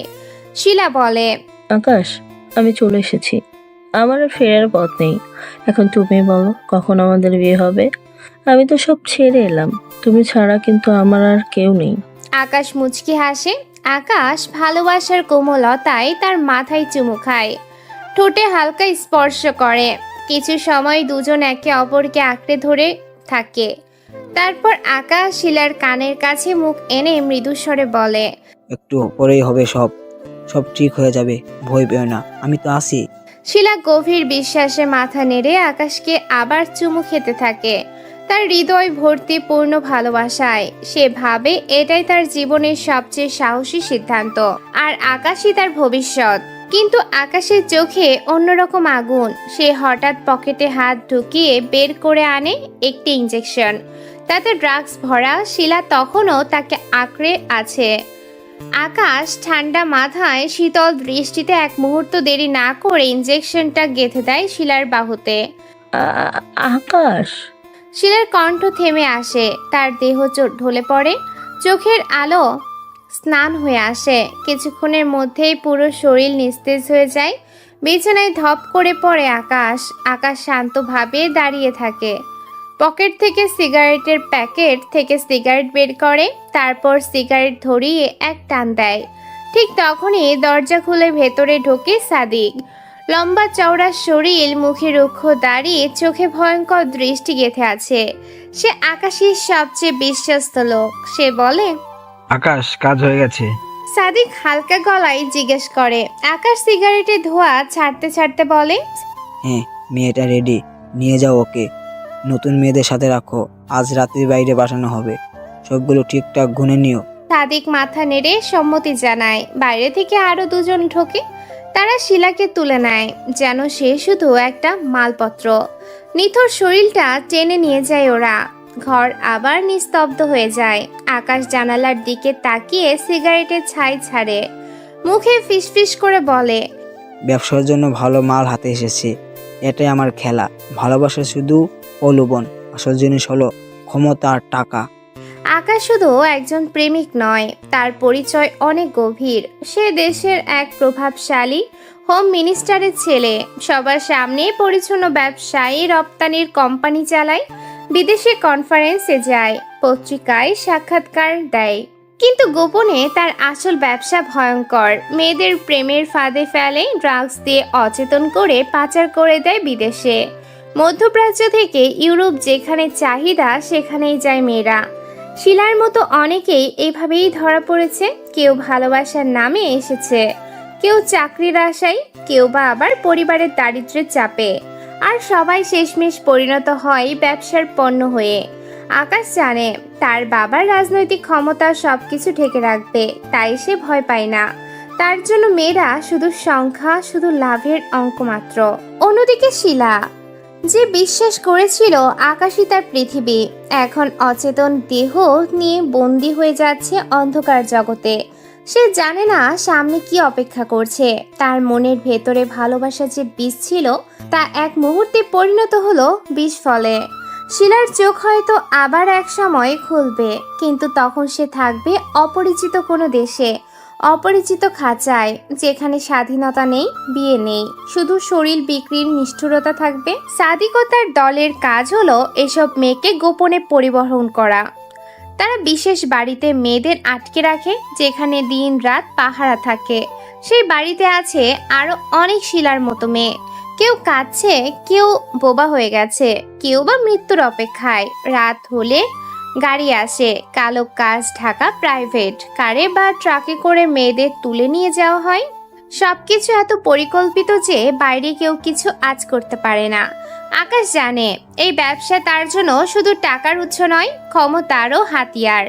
যারা বিদেশে মেয়েদের সরবরাহ করে, তাদের সঙ্গে তার বড় বড় সিন্ডিকেটের সম্পর্ক। টাকা আসে ডলার হয়ে কোটি কোটি তার বাবার প্রভাবের কারণে। পুলিশ কখনো এসব স্পর্শ করতে পারে না, পত্রিকায় কোনো দিনও এসব খবর আসে না। বরং মানুষ ভাবে আকাশ একজন সফল তরুণ উদ্যোক্তা, ভবিষ্যতের নেতা। কিন্তু আড়ালের গল্পটা শুধু সাদিক আর তার দলের লোকেরা জানে। তবে পত্রিকাতে আসে প্রতিনিয়ত নিখোঁজ হওয়ার খবর, কলেজ পড়ুয়া মেয়ে নিখোঁজ, এমন নিউজ রোজই ছাপা হয়। কিন্তু পুলিশ তার কোনো হদিশই খুঁজে পায় না। তাই আকাশের চোখে এভাবে শিলারা শুধু একটি সংখ্যা, কিন্তু প্রতিটি মেয়ের পেছনে আছে একটা পরিবার, একটা স্বপ্ন, একটা ভবিষ্যৎ। কেউ মায়ের একমাত্র মেয়ে, কেউ বাবার গর্ভ, কেউ ভাইয়ের স্নেহভাজন। কিন্তু সবকিছু ধ্বংস হয়ে যায় আকাশের অন্ধকার খেলায়। শিলার পরিবার হয়তো খুঁজতে থাকবে তাকে, থানায় যাবে, পোস্টার ছাপাবে, কিন্তু কোনো উত্তর পাবে না। কারণ আকাশের হাত অনেক লম্বা। রাত গভীর হয়, শহরের আলো ঝলমল করে। আকাশ তার কক্ষের জানালায় দাঁড়িয়ে নিচের রাস্তা দেখে। গাড়ি চলে যাচ্ছে, হর্ন বাজছে, চারিদিকে মানুষের জীবন স্বাভাবিকভাবে চলছে। কিন্তু সেই স্বাভাবিকতার আড়ালে লুকিয়ে আছে ভয়ঙ্কর এক দুনিয়া। আকাশ জানে আগামীকাল নতুন কেউ আসবে, নতুন কোনো শিলা, যে ভালোবাসার স্বপ্নে বিভোর হয়ে তার কাছে আসবে। আর সেই স্বপ্নকে আকাশ ভেঙে ফেলবে কয়েক মিনিটে, এক টুকরো সূচের খোঁচায়। কারণ আকাশের কাছে ভালোবাসা নেই, আছে শুধু ব্যবসা, শুধু লাভ, শুধু অন্ধকারের সাম্রাজ্য। আর আকাশের টার্গেটে থাকে সবসময় কলেজ পড়ুয়া মেয়েরা। সকালটা আজ অদ্ভুতভাবে শান্ত। ভোরের আলো আদনানের পুরো বাড়ি ভরিয়ে দিয়েছে। বাগানের গাছে বসা পাখিরা চিৎকার করে ডাকছে। দূর থেকে ভেসে আসছে মসজিদের মাইকে কোরআন তেলাওয়াতের শব্দ। আদনান সাহেব আজ অনেকটা আগে ঘুম থেকে উঠেছেন। সাধারণত তিনি রাত জেগে কাজ করেন বলে সকালে দেরি করে ওঠেন, কিন্তু আজ যেন হঠাৎ করেই ঘুম ভেঙে গেল। বিছানা ছাড়তেই দেখলেন টেবিলের ওপর সাজানো আছে এক কাপ গরম চা আর দিনের পত্রিকা। জেসিয়া খাতুন প্রতিদিনের মতোই সকালের আয়োজন করে দিয়েছেন। আদনান সাহেব চেয়ারে বসে পত্রিকা খুললেন। চা থেকে ধোঁয়া উঠছে, গন্ধটা মনকে শান্ত করছে। পত্রিকার শিরোনাম চোখে পড়ল। আদনান কয়েক মুহূর্ত সেই খবরের দিকে তাকিয়ে রইলেন। ব্রু কুঁচকে গেল। সমাজটা দিন দিন কোথায় যাচ্ছে, এই প্রশ্ন যেন তার চোখে ভেসে উঠল। এবার নিখোঁজ হলো সিরাজগঞ্জের এক দোকানির মেয়ে শিলা। বয়স কেবল 20, কলেজ থেকে বাড়ি ফেরেনি। তিনি পত্রিকাটা টেবিলে রেখে চায়ে চুমুক দিলেন। চিন্তার ভাঁজ পড়ল কপালে। ঠিক তখনই ঘরে প্রবেশ করলো নিলয়। সাদা শার্ট পরে কালো প্যান্টের, সাধারণভাবে তবে বেশ পরিপাটি। তার চোখে ভদ্রতা আর মুখে অদ্ভুত শান্ত ভাব। আদনান সাহেব তাকালেন, মাথা নেড়ে বসতে বললেন। নিলয় ভদ্রভাবে বসলো, কিন্তু চোখ হঠাৎই পত্রিকার পাতায় গিয়ে আটকে যায়। নিখোঁজের খবরটা তার চোখে পড়ল। কয়েক সেকেন্ড সে চুপ করে তাকিয়ে রইল। মনে হলো খবরটা তাকে নাড়া দিচ্ছে। ঠিক সেই সময় আদনান সাহেব ধীরে স্বরে বললেন, গাড়ি চালাতে পারো? হ্যাঁ পারি, শিখেছিলাম কলেজে থাকতে, কয়েকবার ড্রাইভ করেছি। গুড। আমার মেয়ে আফ্রিদের সব দায়িত্ব তোমার উপর। আজ থেকে তুমি শুরু হবে তোমার আসল কাজ। এই নাও গাড়ির চাবি। টেবিল থেকে গাড়ির চাবিটা তুলে নিলয়ের দিকে বাড়িয়ে দিল তিনি। নিলয় সম্মান দেখিয়ে হাত বাড়িয়ে চাবি নিল। মুখে ধীরতান নিয়ে বললে, জি স্যার, আমি সাবধানে রাখবো ম্যামকে। আদনান গভীর দৃষ্টিতে ছেলেটার দিকে তাকিয়ে রইলেন।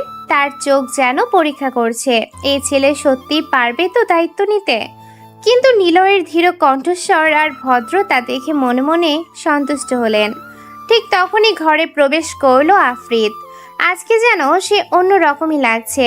নীল রঙের কুর্তা, সাদা লেগিংস, কাঁধে ঝোলানো ব্যাগ আর ঠোঁটে হালকা লিপস্টিক। চুলগুলো সুন্দর করে সাজানো। পুরো মানুষটার মধ্যে তরুণীর আত্মবিশ্বাস ঝলমল করছে। নিলয়কে বলে, চল আমি রেডি। তার কণ্ঠে সেই চিরচেনা উদ্দীপনা। আদনান চায়ের কাপে চুমুক দিয়ে তাকালেন, তারপর বলল, সাবধানে যেও। তোমাকে ছাড়া তো আর কোথাও যাই না, চিন্তা করো না বাবা। এবার নিলয় দ্রুত উঠে দাঁড়ায়, হাতে গাড়ির চাবি। সে এগিয়ে গেল আফ্রিদের সাথে। গাড়িটার রং কালো, নতুন ধাঁচের ভেতরে এয়ার কন্ডিশন। ড্রাইভারের আসনে বসলো নিলয়, আফ্রিদ যাত্রী আসনে। সে খুশি মনে আয়নায় নিজের মুখ একবার দেখে নিল। গাড়ি ধীরে ধীরে গেট পেরিয়ে বের হয়। কিছুক্ষণ নীরবতা, শুধু ইঞ্জিনের শব্দ আর রাস্তায় মানুষের কোলাহল। আফ্রিদ হঠাৎ বলল, তুমি গাড়ি চালাতে জানো ভেবেই অবাক হচ্ছি আমি। বাবাকে তো দেখি কাউকে সহজে বিশ্বাস করে না। তোমার হাতে চাবি দিল মানে তুমি কিছু একটা হয়েছো তার কাছে। আমি শুধু আমার দায়িত্ব পালন করছি। আপনার বাবা আমাকে বিশ্বাস করেছেন, এটাই আমার জন্য যথেষ্ট। আফ্রিদ মুচকি হাসলো। নিলয়ের কথা যেন তার কানে বাজে। সে বলে, তুমি সবসময় এত সিরিয়াস থাকো কেন? হাসতে জানো না? হ্যাঁ জানি। বাহ, অবশেষে হাসলে তাহলে। তারপর দুজনেই হেসে উঠল। গাড়ির ভেতর যেন এক ধরনের স্বস্তির পরিবেশ তৈরি হয়। কলেজ ক্যাম্পাস আজ বেশ জমজমাট। সকালবেলার ভিড়, ছাত্রছাত্রীদের দৌড়ঝাঁপ, গাড়ির হর্নে চারপাশ মুখরিত। গেটে ঢুকতেই গাড়ি থামালো নিলয়, মানে পার্কিং এরিয়াতে গাড়ি রাখলো। নিলয় আগে নেমে আফ্রিদের জন্য দরজা খুলে দেয়। গাড়ি থেকে নামলো আফ্রিদ, তার সাথে নামলো নিলয়ও। সোজা দাঁড়িয়ে গেল সে, যেন ছায়ার মতো পাশে থাকার জন্য প্রস্তুত। তখনই চারপাশের মেয়েদের চোখে পড়ল নতুন ছেলেটা, বিশেষ করে আফ্রিদের বান্ধবীরা তাকিয়ে থাকে সেদিকে। ছেলেটা লম্বা, সুদর্শন, গায়ের রং ফর্সা, চেহারায় অদ্ভুত এক শান্ত ভাব, একেবারে সিনেমার হিরোর মতো। মেঘা, বৃষ্টি, সাজিম, শুভ এগিয়ে আসে আফ্রিদের দিকে। কিরে দোস্ত, তুই ভার্সিটিতে আসবি জানালি না কেন?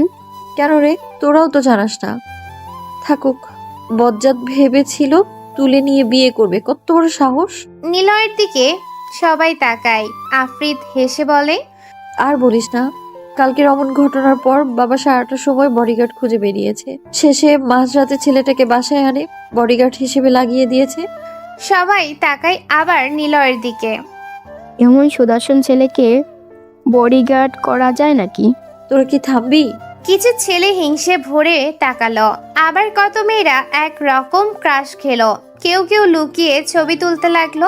আফ্রিদ হেসে নিলয়কে বলল, দেখছো, তুমি এখন পুরো ক্যাম্পাসের সেলিব্রিটি হয়ে গিয়েছো। নিলয় মৃদু হাসলো, কিছু বলল না। তার চোখ সব সময় চারপাশে ঘুরছে, কোথাও কোনো বিপদ আছে কিনা খুঁজছে।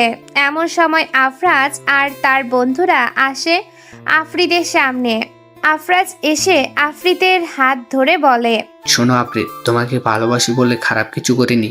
এবার যদি তোমাকে আবার নিয়ে যেতে পারি, বিয়ের আগেই তোমাকে প্রেগনেন্ট করব। আফরাজ ফালতু কথা বলবা না একদম। হাত ছাড়ো বলছি। তোমার এসব কথা শোনার সময় নেই আমার। কেন নেই? বিয়ে করতে চেয়েছিলাম, তুমি না কেন করে দিছো আমাকে? কি কমতি আছে আমার? তোমাকে আমার ম্যাম বলেছে হাতটা ছেড়ে দিতে। হাত ছাড়ো। একটা গম্ভীর কণ্ঠ শুনতে পায় আফরাজ। ঘুরে তাকিয়ে দেখে একটা ছেলে দাঁড়িয়ে আছে। আফরাজের থেকে একটু লম্বা ছেলেটা, সে নিলয়। নিলয়কে দেখে আফরাজ আরো শক্ত করে আফ্রিদের হাত ধরলো। আফ্রিদ হাত ছাড়ানোর চেষ্টা করে নিলয় এগিয়ে আসে। কি ব্যাপার, মালটা কি রে? পরিচয়টা না হয় সময় হলেই জানবে। আমার কাছে লাস্ট ওয়ার্নিং বলে কিছু নেই। হাত ছাড়তে বলেছি, ছাড়োনি। নিলয় এগিয়ে এসে আফরাজের হাত অনেক জোরে চেপে ধরে, যেন রক্ত চলাচল বন্ধ হয়ে যাবার মতো অবস্থা হয়। সে দ্রুত আফ্রিদের হাত ছেড়ে দেয়। আফরাজ অবাক হয়। নিলয়ের হাত ধরার কৌশল যেন কোনো সাধারণ কারোর মতো নয়। তারপর আফ্রিদ এগিয়ে আসে আফরাজের দিকে, তাচ্ছিলের একটা হাসি দিয়ে বলে, ভালোভাবে বলেছিলাম না হাত ছাড়তে। আফ্রিদ ওর বন্ধুদের সাথে ক্লাসের দিকে এগিয়ে যায়। নিলয়ও যাবে। এমন সময় আফরাজের বন্ধু শাহিন নিলয়ের কাঁধ ধরে রাখে। কোথায় যাচ্ছিস? তোর সাথে কথা আছে।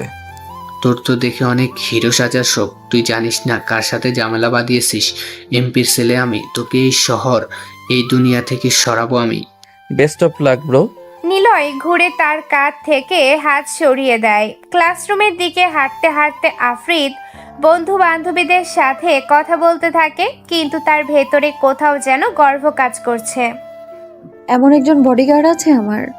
বন্ধুরা আবার ঠাট্টা শুরু করলো। এই যে তোরা চুপ কর, ও আমার বডিগার্ড আর কারো না। সবাই হেসে উঠল।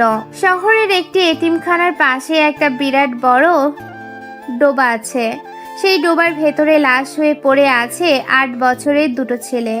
ডোবার কিনারায় উল্টো আর সোজা হয়ে পড়ে আছে লাশ দুটোতে কাক এসে ঠোকরাচ্ছে, তাই মানুষ টের পায়। মুহূর্তে সেখানে পুলিশ মিডিয়ার লোক চলে আসে। ঘটনা ছড়িয়ে পড়ে অনেক দূর অবধি।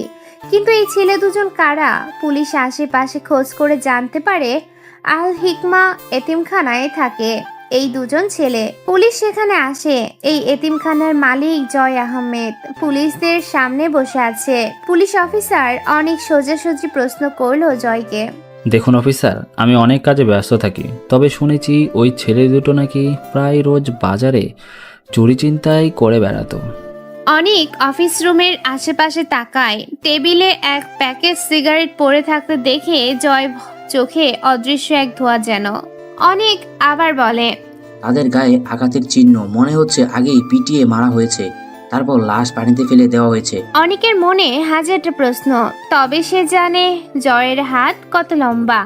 সমাজে তার নাম ডাকও আছে। জয় বলে, ওই যে বললাম না, ওদের নামে চুরি চিন্তায় নানা কমপ্লেন আসতো। হয়তো জনতা মারধর করেছে, আমি এসব জানি না। কেন মেরেছি ঠিক জানি না, তবে যতদূর মনে হচ্ছে ওরা এখানে অনেকের সাথে ঝামেলা করত। একদিন শাস্তি দিয়েছিলাম। আপনার এতিমখানায় ছেলেরা মরল, আপনি খোঁজ রাখলেন না? খোঁজ তো নিয়েছি, আপনি এখন আসতে পারেন। আমার একটা কাজ আছে, যেতে হবে। ঠিক আছে, পরে আবার আসবো। জয়ের কথায় অনেক চলে যায় সেখান থেকে। জয় ডাক দেয় ওর লোক রাফিকে।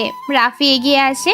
রাফির গালে কষে একটা চড় মেরে বলে, শুয়োরের বাচ্চা, তোদেরকে বলেছিলাম না লাশ দুটো শহরের বাইরে ফেলতে, এখানে ফেলেছিস কেন? ভাই, ভুল হয়ে গেছে। তোর ভুল তোর মায়ের গুজে দেব শালা খানকি পোলা। এমনিতে ওই দুটো ছেলের জন্য আমার 20 লাখ টাকার ড্রাগস ধরা পড়েছে। তোদের সব কটাকে যে কি করব? জয় পাগলের মতোই ঠাসা কণ্ঠে বলল কথাগুলো। জয় টেবিলের ওপর থেকে সিগারেটের প্যাকেট থেকে সিগারেট বের করে আগুন জ্বালালো। কোমর থেকে পিস্তল বের করে কপালের সাথে ঘষতে ঘষতে বলে, মাল রেডি কর। এইবার রাত নয়, দিনের বেলায় ভিক্ষুক করা ছেলেদের মধ্যে বর্ডারে মাল পৌঁছে দিতে হবে। আমি দেখছি ওই 2 ছেলের বিষয়। জয় পিস্তলটা কোমরে গুজে চলে যায় সেখান থেকে। রাফিদের পরে যেন প্রাণ ফিরে পায়। বড় রকমের ভুল করে ফেলেছে ওরা। জয় হলো নামে এতিমখানা চালায়, সমাজে ভালো মানুষের মুখোশ পরে আছে, কিন্তু আসলে সে বড় সিন্ডিকেট তৈরি করে রেখেছে। নিলয় দাঁড়িয়ে আছে ভার্সিটির পার্কিং লটে গাড়ির পাশে। চারপাশে তখনও কিছু ছাত্রছাত্রী আছে, কিন্তু দূরে দাঁড়িয়ে সবাই একটু অদ্ভুতভাবে তাকাচ্ছে, কারণ নিলয়ের সামনে এসে দাঁড়িয়েছে আফরাজ আর তার 4 জন বন্ধু। 5 জন মিলে অদ্ভুত একটা গ্যাংয়ের মতো। কলেজের সবাই এদের ভয় পায়। আফরাজ 2 হাত কোমরে দিয়ে দাঁড়িয়ে নিলয়কে কটমট করে তাকিয়ে বলে উঠল, আফ্রিদের চামচা, আজকে তোকে এখানে মারতে এসেছি, দেখি তোর গায়ে কত জোর আছে। কথাগুলো শুনে নিলয়ের চোখে এক ফোঁটা পরিবর্তন দেখা গেল না। মুখে কোনো রাগ নেই, কোনো ভয় নেই। সে স্থির দৃষ্টিতে আফরাজকে দেখছে। মনে হচ্ছে যেন ছেলেটা কথা না বলে চোখ দিয়েই বুঝিয়ে দিচ্ছে, আমি লড়াই করার জন্য এখানে দাঁড়াইনি, কিন্তু দরকার হলে পিছিয়েও যাব না। নিলয় ভেতরে ভেতরে জানে তার কাজ আফ্রিদকে নিরাপদ রাখা। নিজের জন্য সে ঝগড়া করতে আসেনি, তবে সে এটাও জানে যদি কেউ আফ্রিদকে কটাক্ষ করে বা ওর নাম টেনে কিছু বলে, তখন সে নিশ্চুপ বসে থাকবে না। আফরাজ গলার স্বর আরো উঁচু করে বলল, কিরে, চুপ মেরে আসিস কেন? ভয় পেয়ে গেছিস? আফ্রিদকে বডিগার্ড দিয়ে কি আমরা থেমে যাব ভেবেছিস? আজকে তোকে শিখিয়ে দেবো আফ্রিদের কাছে থাকার মানে কি। আমি ওকে ভালোবাসি, বিয়ে করবই, আমার সামনে কিছুই বাধা হয়ে থাকবে না। তার লোকদের দিকে তাকিয়ে ইশারা করতেই 2 জন এগিয়ে এলো। তারা নিলয়ের গায়ের দিকে ধাক্কা দিতে গেল, কিন্তু নিলয় এত টাইট ঠান্ডা মাথায় দাঁড়িয়ে আছে যেন কিছুই হয়নি। ধাক্কা কেউ টলেনি, বরং নিঃশব্দে তাদের চোখের দিকে তাকালো। দূরে দাঁড়িয়ে থাকা ছাত্রছাত্রীরা গুঞ্জন করছে, কেউ বলছে, ছেলেটা স্ট্রং, আফরাজকে তো সবাই চিনে, ওর হাতে পড়তে অনেক ছেলেই একেবারে হাসপাতালে গেছে।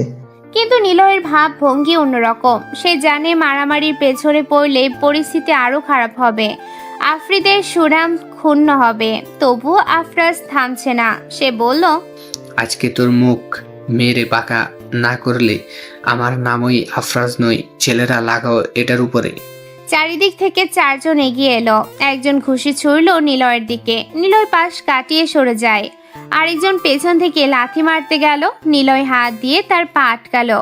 তখনও নিলয় কাউকে আঘাত করেনি, শুধু আত্মরক্ষা করেছে। ছেলেরা রেগে গিয়ে চিৎকার করতে লাগলো, একে ধরে ফেল, বেশি চালাকি দেখাচ্ছে। এভাবে মারামারি যখন তুঙ্গে, তখন আফরাজ অবাক হয়। ছেলেটা ভালো ফাইটিং জানে। ওদিকে আফ্রিদ ক্লাসে বসে আছে। তখন হঠাৎ এক বন্ধু দৌড়ে ক্লাসরুমে ঢুকলো। বেশ হাঁপাতে হাঁপাতে সে আফ্রিদকে বলল। শুনে আফ্রিদের চোখ বড় হয়ে গেল। সে চেয়ারে বসে আর থাকতে পারল না, বই ফেলে উঠে দৌড়ে বেরিয়ে আসে। করিডোর পেরিয়ে সিঁড়ি নেমে এক ছুটে চলে এলো পার্কিং লটে। দূর থেকে আফ্রিদ দেখতে পেল নিলয়কে ঘিরে রেখেছে 5 জন। নিলয় একা দাঁড়িয়ে কারোর আঘাত খাচ্ছে না, আবার কাউকে আঘাত করছে না, শুধু প্রতিটা আক্রমণ ঠেকাচ্ছে। আফ্রিদ চিৎকার করে উঠল, আফরাজ থামো। সবার চোখ ঘুরে গেল তার দিকে। আফরাজ মুচকি এসে বলল, এই যে নায়িকা হাজির। আফ্রিদ, তোমার বডিগার্ডকে বাঁচাতে এসেছো নাকি? আফ্রিদ রাগে গমগম করতে করতে সামনে এসে দাঁড়ালো। সে বলল, আফরাজ, এটা কি হচ্ছে? ইউনিভার্সিটিকে তুমি তোমার মারামারি আড্ডা বানাচ্ছ? নিলয়কে কেন মারছো? কারণ ও তোমাকে পাহারা দেয়। তুমি কি ভাবছো একটা দেহরক্ষী এনে আমাদের ভয় দেখাবে? নিজেকে সামলে রাখবে। এটা আমার সিদ্ধান্ত। আমার বাবা যাকে পাঠিয়েছে তাকে কেউ হাত দিতে পারবে না। আর নিলয়, তুমি কি বডিগার্ড? হ্যাঁ, আমি কাউকে মারতে আসিনি ম্যাম, আমি শুধু দায়িত্ব পালন করছি। যদি আপনার কাছে কেউ আসতে চায় আর আপনি তা যদি গ্রহণ না করেন, তবে আমি তাকে সামলে নেব। আপনি আমাকে ফিরতে বললে আমি ফিরবো। আফ্রিদ পাশে দাঁড়িয়ে মাথা নেড়ে সমর্থন জানালো। চারপাশে যারা দাঁড়িয়ে ছিল তারা দৃশ্যটা দেখে আরো অবাক। সবাই ভাবছে এই ছেলেটার ভেতরে আলাদা কিছু আছে। আফরাজ এক মুহূর্ত থেমে গেল। তার চোখে বিরক্তি, অপমান। সে ঠোঁট বলল, আজকে তোকে ছাড়ছি আফ্রিদের জন্য, কিন্তু মনে রাখিস একদিন তোকে মাটিতে ফেলে দেবো মেরে। সে ঘুরে দাঁড়ালো। বাকিরা অনিচ্ছা সত্ত্বেও তার পিছু নিল। আফ্রিদ দীর্ঘশ্বাস ছেড়ে নিলয়ের দিকে তাকিয়ে বলে, তুমি ঠিক আছো তো? আমি ভালো আছি ম্যাম। আফ্রিদ কিছুক্ষণ চুপ করে রইল, তারপর মুচকি হেসে বলল, জানো, আমি ভেবেছিলাম তুমি হয়তো তাদের সাথে মারামারি করবে, কিন্তু তুমি শুধু আত্মরক্ষা করলে। মারামারি আমার কাজ না, আমার কাজ শুধু আপনাকে নিরাপদ রাখা। আফ্রিদের চোখে কেমন যেন এক ঝলক ভরসা ফুটে উঠল। আকাশ বসে আছে একটি বিশাল ঘরে। ঘরটা দেখতে যেন কোনো 5 তারকা হোটেলের কনফারেন্স রুম।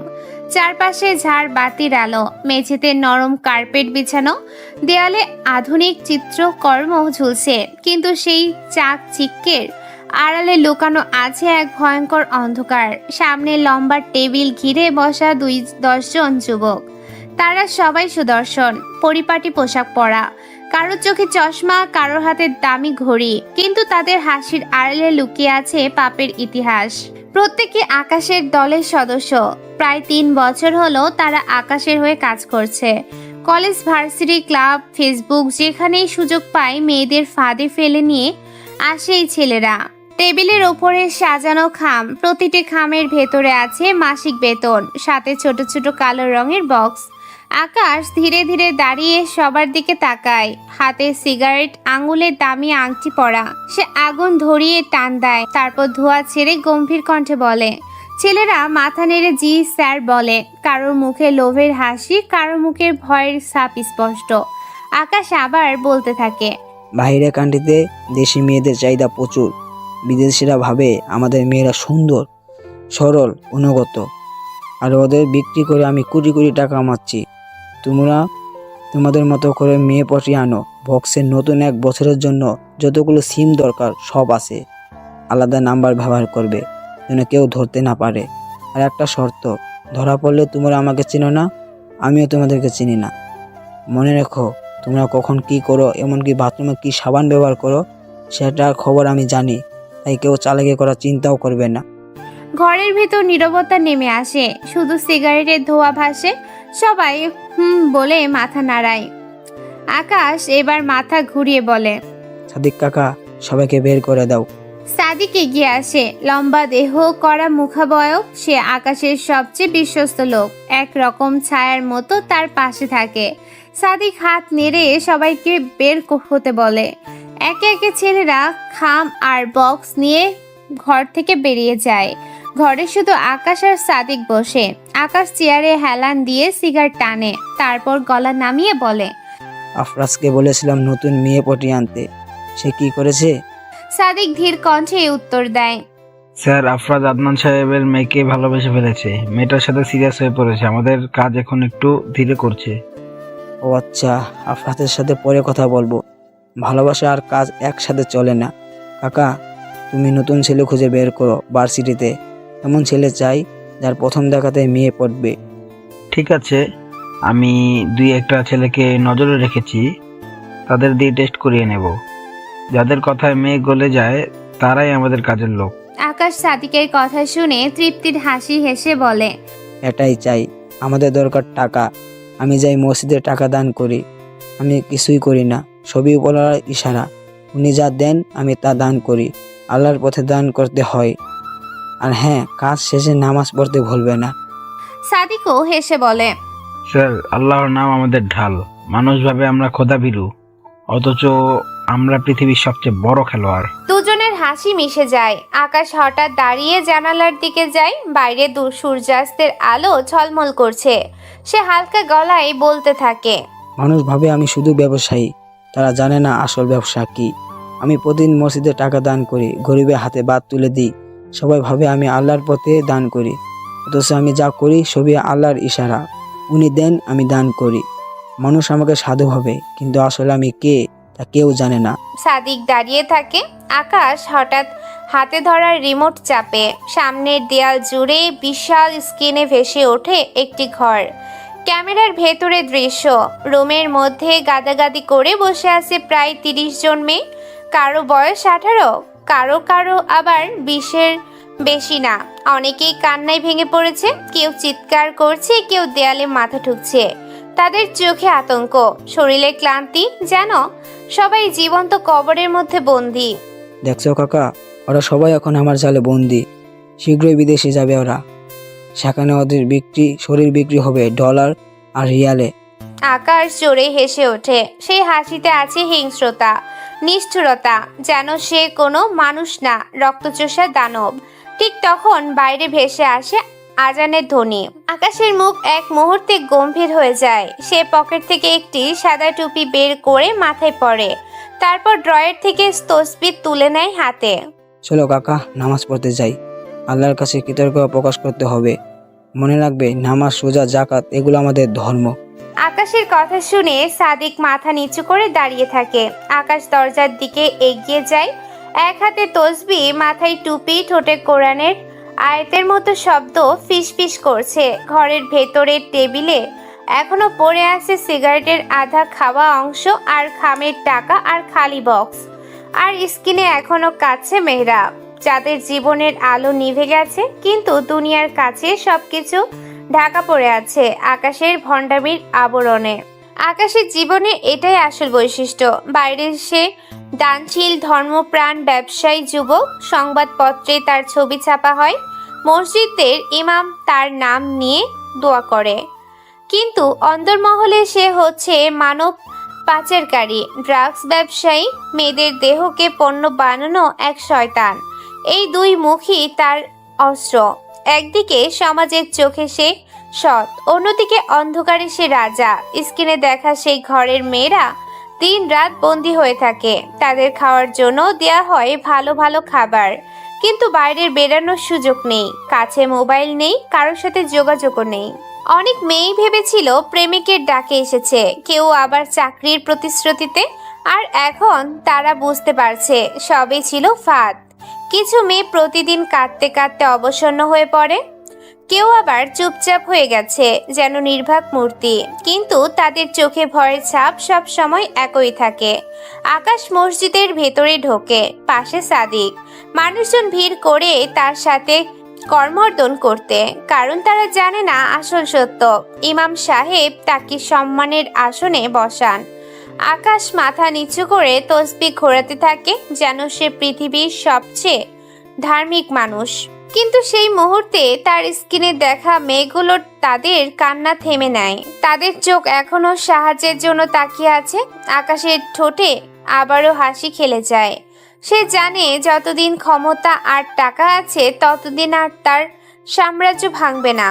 বিকেলের নরম আলোয় ডুবে আছে আদনানের বাড়ির উঠোনের ফুল বাগান। চারিদিকের নানা রঙের ফুল ফুটে আছে, গোলাপ, টগর, জুঁই, কাঠগোলাপ আর হালকা সুগন্ধ ছড়িয়ে দেওয়া বেলি ফুল। বাতাসে হালকা শীতলতা বিরাজ করছে, যেন বিকেলের সব ক্লান্তি মুছে দিচ্ছে সেই শীতলতায়। বাগানের মাঝখানে একটি বড় চেয়ার রাখা। সমুদ্রের কিনারে যে ধরনের চেয়ার থাকে, পিঠটা হেলান দিয়ে বসা যায়, সেটাতেই বসে আছে আফ্রিদ। আফ্রিদের হাতে একটি মোটা বই। পাশের ছোট্ট টেবিলে কফির মগও আছে, সেটা থেকে ধোঁয়া উঠছে। আফ্রিদ মাঝে মাঝে চোখ বই ডুবিয়ে রাখছে, আবার হঠাৎ কফির মগ হাতে তুলে এক চুমুক দিয়ে চারপাশের দৃশ্য দেখছে। এক রকম শান্তিতে ভেসে যাচ্ছে সময়। এই বাড়িতে আফ্রিদ একা থাকে না, তার সঙ্গে আছে খিয়ার নামের এক কাজের মেয়ে। বয়স কম, চঞ্চল প্রকৃতির, সারাক্ষণ আফ্রিদের কাছে ঘুরঘুর করে। তবে আরেকটা ব্যাপার হলো, আফ্রিদের পাশে প্রায় সময় ছায়ার মতো ঘুরে বেড়ায় নিলয়। নিলয় তার বডিগার্ড। খিয়া কিন্তু নিলয়কে নিয়ে সব সময় কৌতূহলী। আজও সুযোগ পেয়েছে কথার ফাঁদ পাতল। খিয়া লাজুক হাসি দিয়ে বলে। আফ্রিদ বই থেকে চোখ না সরিয়ে বলে, হ্যাঁ রে বল। আফ্রিদ এবার বই নামিয়ে একটু হেসে তাকায় খিয়ার দিকে, বলে, লজ্জা লাগবে কেন রে? তুই মেয়ে হয়েও এইসব কথা ভাবিস? আচ্ছা, তোর কাছে তোর স্বামী একরকম নিজের মানুষ, আর নিলয় তো কেবল বডিগার্ড। খিয়া মাথা নিচু করে হেসে দেয়। ঠিক তখনই দূর থেকে নিলয়কে দেখা যায়। সে খুব শান্তভাবে এগিয়ে আসছে। লম্বা সুদর্শন এক যুবক, চোখ দুটো সব সময় গম্ভীর, যেন অনেক দূরের কিছু খুঁজছে। নিলয়কে দেখে খিয়া হকচকিয়ে যায়। মুখটা সাথে সাথে ওড়না দিয়ে ঢেকে ফেলে, যেন অপরাধী হয়ে পড়েছে। তারপর আর দাঁড়াতে না পেরে ফস করে বলেই দেয়। কথাটা বলেই সেখান থেকে পালাই খিয়া। নিলয় কিছুটা এগিয়ে আসে আফ্রিদের দিকে। চেহারায় কোনো পরিবর্তন নেই। তার একটা অদ্ভুত অভ্যেস, সে কখনো সরাসরি আফ্রিদের দিকে তাকায় না। সব সময় যেন চোখ ফেরানো থাকে অন্যদিকে, অথচ ছায়ার মতো কাছাকাছি ঘোরে। আফরিদ আজকে সেটা বেশ খেয়াল করলো। এক মুহূর্তে দুষ্টু বুদ্ধি মাথায় এলো। সে মনে মনে ভাবলো, এই মানুষটা এত চুপচাপ কেন, আমার দিকে তাকায় না কেন? আমি যদি একটু খোঁচাই কথায় কথায়, দেখি কেমন উত্তর দেয়। আফরিদ বইটা বন্ধ করে কফির মগে চুমুক দিল, তারপর হেলান দিয়ে নিলয়ের দিকে চোখ টিপে বলে উঠল, নিলয় জানো, তোমার চোখ দুটো খুব অদ্ভুত, যেন কারো দিকে তাকায় না অথচ সবাইকে দেখে ফেলে। নিলয় এক মুহূর্ত থেমে দাঁড়ালো, তারপর শান্ত গলায় বলল, চোখ সবসময় সবাইকে দেখবে এমন না ম্যাম, তবে প্রকৃতিগতভাবে চোখের কাজ হলো দেখা, কিন্তু মন যদি আড়াল করে থাকে তবে তাকানো মানেই দেখা নয়। আফরিদ একটু থমকে গেল। উত্তরটা একেবারে সে যা আশা করেছিল তা নয়। সে আবার বলে, এত দার্শনিক কথা কেন বলো রে? আমি তো শুধু বললাম, তুমি আমাকে কেন দেখো না? কাউকে না দেখে পাশে থাকা কখনো কখনো বেশি নিরাপত্তার বিষয় মনে হয়। আফরিদ ব্রু কুচকে তাকায় নিলয়ের দিকে, তারপর বলে উঠল, মানে তুমি আমাকে দেখবে না তবু পাশে থাকবে? এটা আবার কেমন কথা? যে ফুলকে পাহারা দিতে হয় তার সবসময় কাছে থাকতে হয়, কিন্তু ফুলকে স্পর্শ করলেই তা নষ্ট হয়ে যায় ম্যাম। আফরিদ এবার সত্যি সত্যি হকচকিয়ে গেল। মনে মনে বলল, এই লোকটা আমি যেমন ভেবেছিলাম তেমন একেবারেই নয়। কথায় কাবু করার চেষ্টা করলেই আমাকে উল্টো কাবু করে দিল। তবুও সে হাল ছাড়ে না। চঞ্চল ভঙ্গিতে বলে উঠল, আচ্ছা, যদি আমি বলি ফুল শুধু পাহারা দেওয়ার জন্য না, কখনো কখনো কাছে টানার জন্যও থাকে। যদি ওই ফুলটা কাউকে কাছে টানার আগেই নিজে শুকিয়ে গেলে দোষকার ফুলের নাকি কাছে আসা মানুষের? আফরিদের ঠোঁটের কোণে ছোট্ট হাসি খেলো। ভেতরে ভেতরে সে মুগ্ধ হয়ে যাচ্ছে নিলয়ের কথায়, কিন্তু বাইরে প্রকাশ করে না। সে বলে, বাহ, দার্শনিক নিলয়, তুমি তো বই লিখে ফেলতে পারো। বডিগার্ডের চাকরি বাবাকে বলে বন্ধ করে দিই। নিলয় চুপ রইল, যেন কথার খেলায় সে জেতার কোনো ইচ্ছে রাখে না। তার চোখ দূরে কোথাও দেখছে। আফরিদ এবার একটু দুষ্টুমি করে বলল, তুমি জানো নিলয়, তোমার এই গম্ভীর চেহারা না আমার মাঝে মাঝে খুব বিরক্ত লাগে। আমার ইচ্ছে করে তুমি সব সময় হাসো। হাসি জোর করে আনা যায় না ম্যাম, যেমন সূর্য না উঠলে আলো হয় না। আফরিদ এবার একটু বিরক্ত দেখালেও আসলে সে ভেতরে ভেতরে মুগ্ধ হয়। সে আবার বলে, আরে বাবা, তুমি কি মানুষ নাকি কবি? সবকিছুর উত্তর এভাবে কেন দাও? আমি মানুষই, তবে মানুষকে বুঝতে হলে অনেক সময় কবিতা হয়ে যেতে হয়। এই উত্তর শুনে আফরিদ কফির মগ নামিয়ে রাখে। মনে হলো বুকের ভেতর কোথাও এক অদ্ভুত নরম অনুভূতি ছুঁয়ে যাচ্ছে। সে তাড়াতাড়ি সেটা লুকিয়ে আবার দুষ্টু ভঙ্গিতে বলল, আচ্ছা নিলয়, যদি হঠাৎ আমি বলি তুমি আমাকে একদিন ভালোবেসে ফেলবে, তখন কি উত্তর দেবে? নিলয় একটু দেরি করলো না উত্তর দিতে, যেন মুখেই তার সব উত্তর লুকিয়ে আছে। সে বলে, ভালোবাসা সবসময় মুখে বলার জিনিস নয় ম্যাম, সেটা ঘটে যায়, কাউকে জানানো না হলেও বোঝা যায়। বাহ, তুমি তো একদম আমার পরীক্ষার প্রশ্নের মতো, যত পড়ি তত জটিল হয়ে যাও। প্রশ্ন যত কঠিন হয় উত্তর খুঁজে পাওয়া তত সহজ হয়, কারণ কঠিন প্রশ্নের উত্তর সবসময় প্রশ্নের ভেতর লুকিয়েই থাকে। কি ব্যাপার, দুষ্টুমি করে সবসময় সবাইকে হারানো যায় না। ওরা দুজনে চমকে যায়। ঘুরে তাকিয়ে দেখে জেসিয়া দাঁড়িয়ে আছে। আফরিদ ওর মাকে দেখে কপাল কুঁচকালো, কারণ তার মা সব সময় আফরিদকে দৌড়ের উপরে রাখে। আফরিদ বলে, মা তুমি কখন এলে? অনেকটা আগে। নিলয়, তুমি দেখেছো মা এসেছে? হ্যাঁ দেখেছে, আমি বারণ করেছিলাম তোকে না বলতে। আর দুষ্টুমি করবি কার সাথে? খেতে আয়, তোর জন্য পায়েস রেঁধেছি। আফরিদ উঠে দাঁড়ালো। নিলয়ের দিকে তাকায় সে।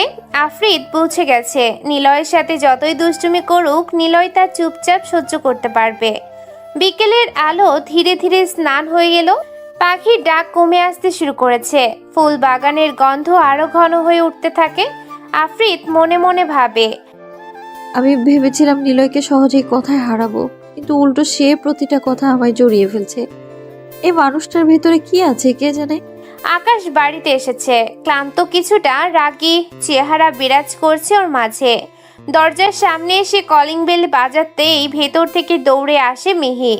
মিহি হলো আকাশের বউ। দরজা খুলে দেওয়ার সময় মিহির চোখে একটা অদ্ভুত খুশির আলো খেলে যায় আকাশের দেখে। আর সেটা হয়তো ভালোবাসার, নয়তো আশা নিয়ে থাকার ঝিলিক। অথচ আকাশের চোখে কোনো ভালোবাসা নেই, তার ঠোঁটে নেই কোনো হাসি। সে একদম নির্লিপ্তভাবে ভিতরে ঢুকে যায়। মিহি হলো আকাশের সুন্দরী একটি বউ। একে অপরকে বিয়ের আগে ভালোবাসছিল। আকাশ খুবই ভালোবাসা দিয়েছিল মিহিকে। মিহির সাথে তার বিয়ে হতে চলেছে 3 বছর প্রায়। মিহি এখন সংসার করে, রান্না করে, ঘর সামলাচ্ছে, সব করছে, কিন্তু একটা জিনিস পায়নি, আর সেটা হলো ভালোবাসা। আকাশ তাকে সামান্যতম ভালোবাসে না, বরং মিহিকে দেখলে আকাশের ভেতরে চাপা ক্ষোভ, অভিমান আর বিরক্তিবোধ চলে আসে। আসলে আকাশ ধরা পড়ে বাধ্য হয়ে মিহিকে বিয়ে করেছিল। তাহলে প্রেম ভালোবাসার কথা কেন বললাম? আসলে আকাশের কাছে মিহির সাথে সম্পর্কটি ছিল একটি খেলা, কিন্তু সেটা ঘটার আগেই মিহিকে বিয়ে করতে হয়। আকাশের সব ভালোবাসা মিহি বুঝতে পারে, সব মুখে মুখেই ছিল। আকাশের কাছে এই ভালোবাসার সম্পর্কটা ছিল একটা ফাঁদ, যেখানে সে নিজেই জড়িয়ে গেছে। অথচ এই ফাঁদের শুরুটা হয়েছিল একেবারেই অন্যরকম ভাবে। আকাশের সাথে মিহির পরিচয় হয়েছিল এক বিয়েতে। শহরের এক নামকরা ব্যবসায়ীর মেয়ের বিয়ে ছিল। সাজসজ্জা, আলো, গানের সুর, হইচই সব মিলিয়ে এক উৎসব মুখর পরিবেশ ছিল। সেই বিয়েতে মিহিকে প্রথম দেখে আকাশ। মিহি দেখতে সুন্দরী, রূপে গুণে যেন একেবারে পূর্ণ। তার ভেতর এমন এক আকর্ষণ আছে যা 10টা ছেলেকে একাই পাগল করে দিতে পারে। হাসলে মনে হয় যেন চারপাশ আলোকিত হয়ে ওঠে। তার হাঁটা, কথা বলা, চোখের চাহনি সব কিছুতেই ছিল এক ধরনের জাদু। আকাশ তাকে দেখে প্রথমে যেন পাগল হয়ে যায়, কিন্তু সেই পাগলামি প্রেমের কারণেই নয়, বরং নিজের স্বার্থে। আকাশের মাথায় তখন শুধু বিজনেস ঘুরছিল। তার কাছে মানুষ মানে ছিল ব্যবসার অংশ। লাভ ক্ষতির হিসাব ছাড়া কিছুই সে ভাবতো না। মিহিকে দেখে তার মাথায় নতুন এক আইডিয়া আসে। এই মেয়েকে যদি পটানো যায় তবে পরে বিদেশে পাচার করে বড় অঙ্কের টাকা কামানো যাবে। এমন নোংরা চিন্তা ঘুরতে থাকে আকাশের মাথায়। বেশ কষ্টে মিহির নাম্বার ম্যানেজ করে। শুরু হয় মিহিকে কল দেওয়া, মেসেজ করা। প্রথম মাস খানিক মিহি এসবের দিকেই নজর দেয়নি, কিন্তু পরে দেখে নতুন একটি ছেলে তার পেছনে ঘুরছে, কল মেসেজ করছে। বিষয়টা মিহির নজরে আসে। আকাশ প্রেম করার ভান শুরু করে। ফুল দিয়ে, উপহার দিয়ে, ফোনে কথা বলে, বিভিন্নভাবে মিহিকে কাছে টানার চেষ্টা করতে থাকে। কিন্তু মিহি ছিল অন্যরকম। প্রথম দিকে আকাশকে পাত্তা তো দূরের কথা, বরং তুচ্ছ তাচ্ছিল্য করে অপমান করত। আপনার মতো ছেলেদের আমি খুব ভালো করেই চিনি, দূরে থাকলেই ভালো, এসব প্রেমের কথা আর বলবেন না। এসব বলতো মিহি। এমন অপমান শুনে আকাশের ভেতরের এক রাশ রাগ জমতে থাকে। সে ঠিক করে মিহিকে যেভাবেই হোক নিজের করতে হবে। শুধু প্রেম নয়, প্রথমে শরীর দিয়ে খেলবে, তারপর সুযোগ বুঝে বিদেশে পাচার করে দিবে। কিন্তু একসময় পরিস্থিতি অন্যদিকে মোড় নেয়। আকাশ মিহিকে পটানোর জন্য যে অভিনয় শুরু করেছিল, ধীরে ধীরে সেটাই পরিণত হয় আসল পাগলামিতে। মিহির বাসা ছিল শহরের বাইরে, যেতে সময় লাগতো প্রায় 3 ঘন্টা। রাত গভীর হলে যদি মিহি একবারও বলে, আজ তোমাকে খুব দেখতে ইচ্ছে করছে, তাহলেই আকাশ সবকিছু ফেলে বেরিয়ে পড়তো। আকাশের এমন পাগলামি দেখে মিহি আর থাকতে পারতো না। আকাশকে ভালোবেসে ফেলেছিল। এমনই হয়েছে, মিহির জন্য আকাশ তার কলেজের সামনে ঘন্টার পর ঘন্টা দাঁড়িয়ে থেকেছে। কখনো ভিজে যেত বৃষ্টিতে, কখনো দাঁড়িয়ে থাকতো প্রচণ্ড শীতে কাঁপতে কাঁপতে। মিহি ভাবতেই পারেনি তার জন্য একজন ছেলে এমন করতে পারে। ধীরে ধীরে তার হৃদয় নরম হয়ে যায়। সে ছেলেগুলোকে এক সময় ঘৃণা করত, তাকেই সে ভালোবাসতে শুরু করে। কিন্তু সমস্যা তৈরি হয় অন্য জায়গায়। মিহির এলাকায় ছিল কিছু বখাটে ছেলে। তারা দেখে আকাশ প্রায় আসে। মিহির সাথে মিশে তাদের হিংসা হয়। মামুন নামের একটা ছেলে বলে। তারা সুযোগ খুঁজতে থাকে আকাশকে শিক্ষা দেওয়ার জন্য। আকাশ সম্পর্কে ওদের কোনো ধারণাই ছিল না। একদিন মিহি আকাশকে ডাকে। আকাশ তাকে শহরে আসতে বলে, কিন্তু মিহি রাজি হয় না, বরং আকাশকেই তাদের এলাকায় আসতে বলে। রাতের নির্জন জায়গায় দেখা করার সিদ্ধান্ত হয়। আকাশ যায় মিহিকে দেখে। মিহি তার কাঁধে মাথা রেখে বসে থাকে। দুজনের ভেতরে তখন প্রেমের আবেশ। চারপাশে অন্ধকার, শুধু দুটো হৃদয়ের স্পন্দন শোনা যায়। কিন্তু ঠিক তখনই আচমকা 10-12 জন ছেলে এসে ঘিরে ফেলে তাদের। কথা শেষ হওয়ার আগেই ছেলেরা আকাশকে ধরে ফেলে, লাঠি দিয়ে মারতে শুরু করে। আকাশ প্রতিরোধ করার চেষ্টা করলেও সংখ্যায় অনেক বেশি ছিল তারা। প্রচণ্ড মার ধরে আকাশের শরীর ক্ষত বিক্ষত হয়ে যায়। পকেটের সব টাকা, ফোন কেড়ে নেয় তারা। মিহি চিৎকার করলেও কেউ শোনে না। এমন ঘটনার পর এলাকার মুরব্বীরা জড়ো হয়। ছেলেরা গলা ফাটিয়ে বলে। এমন কথা শুনে এলাকার মান সম্মান রক্ষা করার জন্য মুরব্বীরা সিদ্ধান্ত নেয় সঙ্গে সঙ্গেই বিয়ে পড়াতে হবে। মিহির কিছু বলার সুযোগ ছিল না, আকাশেরও না। গ্রামের নিয়ম, সমাজের রীতি, মুরব্বীদের চাপ সবকিছু মিলেই সেদিনই তাদের বিয়ে হয়ে যায়। বিয়ের পর মিহি ভেবেছিল আকাশ যেভাবে তার জন্য কষ্ট করেছে, যেভাবে পাগলামি করেছে, সেই ছেলে হয়তো তাকে সারা জীবন এভাবেই ভালোবাসবে। সে স্বপ্ন দেখেছিল সুখের সংসার, ভালোবাসায় ভরা দিন। কিন্তু বাস্তবতা ছিল সম্পূর্ণ উল্টো। আকাশের ভেতরে সেই পুরনো ক্ষোভ, অপমান আর প্রতিশোধ এখনো জ্বলছিল। কারণ আকাশ কখনো বিয়ে করতে চায়নি মিহিকে, বরং তাকে আরো চড়া দামে বিক্রি করার চিন্তায় থাকতো। আকাশকে এক প্রকার জোর করে বিয়ে করানো হয়েছে, আর এটাই মিহির জন্য জাহান্নাম হয়ে যায়। আকাশ বাসর ঘরে ভালো ব্যবহার করলেও পরের দিন থেকে মিহিকে সে নির্যাতন শুরু করে। মিহিকে অনেক মারধর করে। মিহিকে পাচার করতে পারে না আর, কারণ মিহিকে আকাশের মা খুবই পছন্দ করে ফেলে। ফলে মিহিকে ছাড়তেও পারে না আকাশ। মিহি সেদিনে বুঝে যায় আকাশ তাকে ভালোবাসেনি কখনো, বরং আকাশ তাকে ইউজ করতে চেয়েছিল। তবে মিহি জানে না আকাশ কিভাবে তাকে ব্যবহার করতে চেয়েছিল। মিহি এতটুকু জানে আকাশ তাকে ছেড়ে যেতে চেয়েছিল ডেট করে। তারপর আকাশ বাড়িতে ঢুকলো, মুখটা গম্ভীর, চোখে মুখে ক্লান্তি আর বিরক্তির ছাপ। দরজাটা খুলে দিল মিহি। স্বামীর ফিরে আসা তার কাছে সব সময় আনন্দের, তাই চোখে মুখে হাসি ফুটে উঠল। কিন্তু আকাশ কোনো কথা না বলে নিজের ঘরের দিকে চলে যেতে পা বাড়ায়। মিহির বুকটা হু হু করে উঠল। সে পেছন থেকে ডাক দিল, আজ 3-4 দিন পর বাড়িতে আসলে একটু দেখলে না আমার দিকে? মিহির কথায় আকাশ থেমে গেল, ঘুরে তাকালো মিহির দিকে। সেই চোখে কোনো ভালোবাসা নেই, শুধু কঠোর এক অবহেলা দেখা যায়। সে বলে, সময় নেই তাকানোর। কথাগুলো ছিল ছুরির মতো ধারালো। এমনটা নতুন কিছু না, তবে প্রতিবারই মিহির বুকে আকাশের কথাগুলো ছুরির মতো বুকে বিঁধে যায়। মিহি হতবাক হয়ে দাঁড়িয়ে রইল, বুকের ভেতরটা কেঁপে ওঠে ওর। এক মুহূর্তে তার আনন্দ মুছে গিয়ে চোখে ভেসে উঠল কান্নায়। আকাশ তাকে সব সময় অবহেলা করলেও মিহির পক্ষে স্বামীকে ঘৃণা করা সম্ভব হয়নি। সে আগের মতোই আকাশকে এখনো ভালোবাসে। হয়তো সেই ভালোবাসার কারণেই সবকিছু সহ্য করে। আকাশ তাকে পাত্তা দেয় না, অথচ আশেপাশে যত মেয়েই থাকুক মিহি ছাড়া আর বাকি সবাইকে পছন্দ করে। অথচ নিজের স্ত্রীর সৌন্দর্য, তার মায়া, তার ভালোবাসা, এসব কিছুই আকাশ কখনো খেয়াল করে না। তার স্ত্রী যে কতটা কিউট সেটা সে দেখেই না। মিহির মন প্রতিদিনই ভাঙে, কিন্তু সে জানে না কাকে বলবে।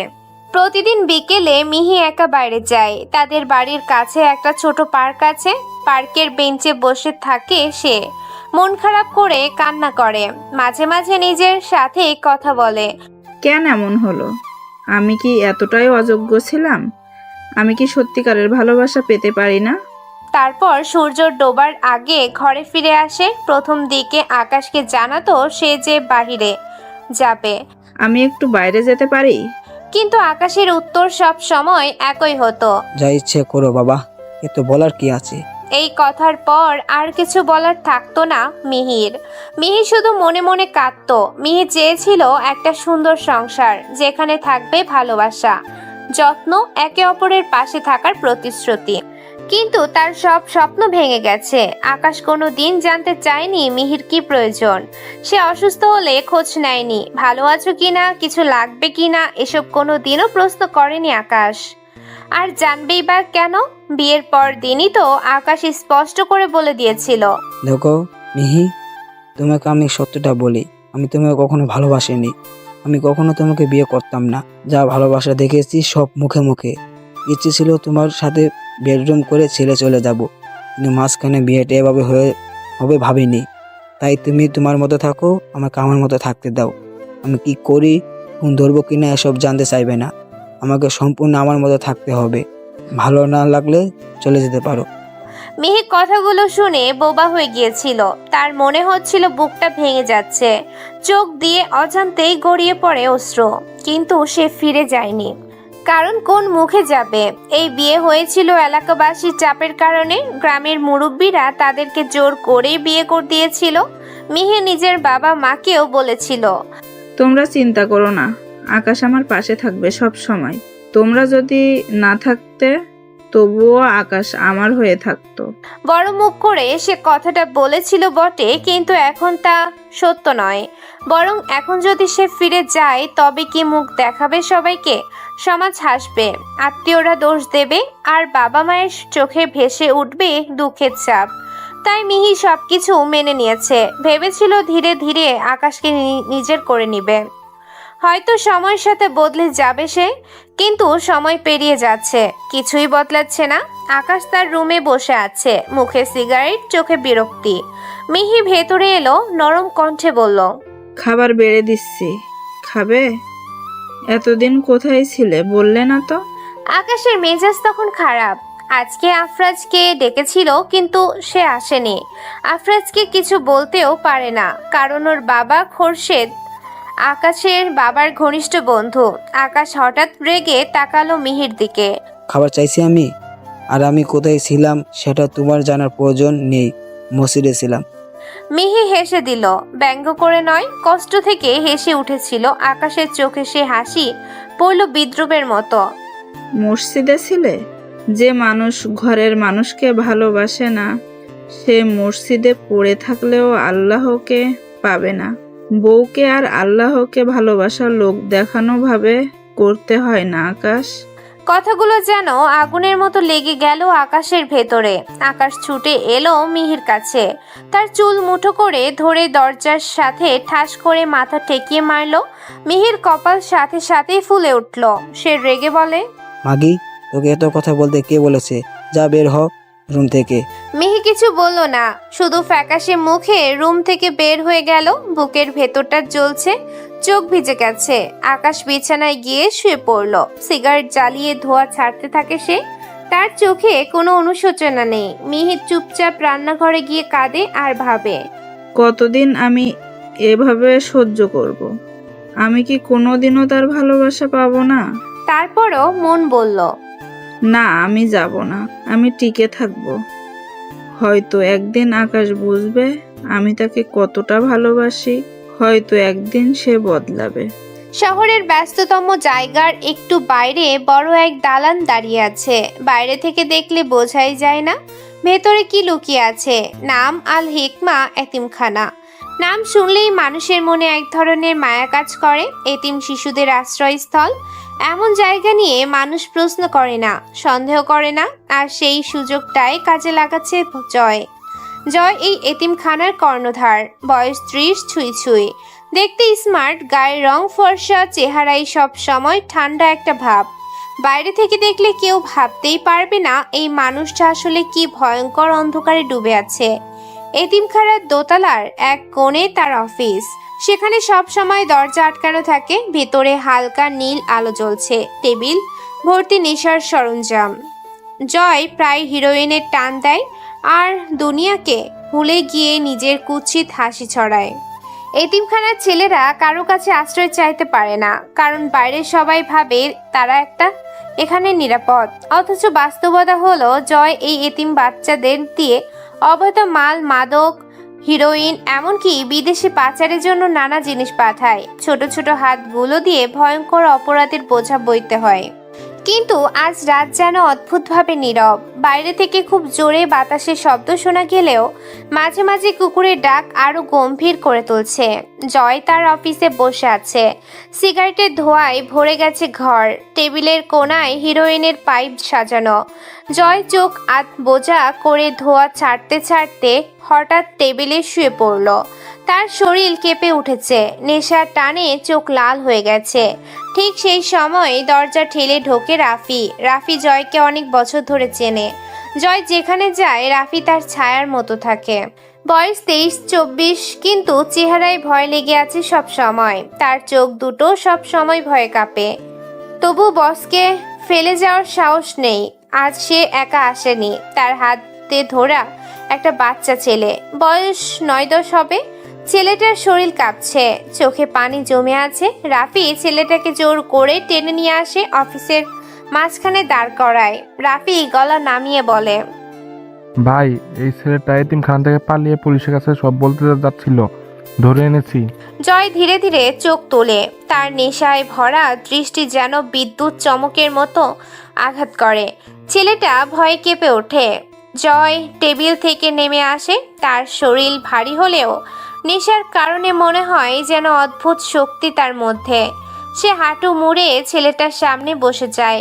অন্ধকারে তার চোখ লালচে আভায় জলজল করছে, ঠোঁটে হালকা হাসি। কিরে, পালাতে চেয়েছিলি?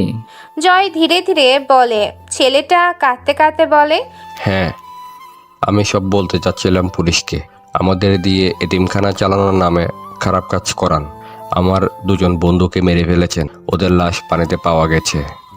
আর পারছি না, আর না। শব্দগুলো শোনা মাত্র জয় হঠাৎ এক অদ্ভুত শব্দে হাসতে শুরু করে।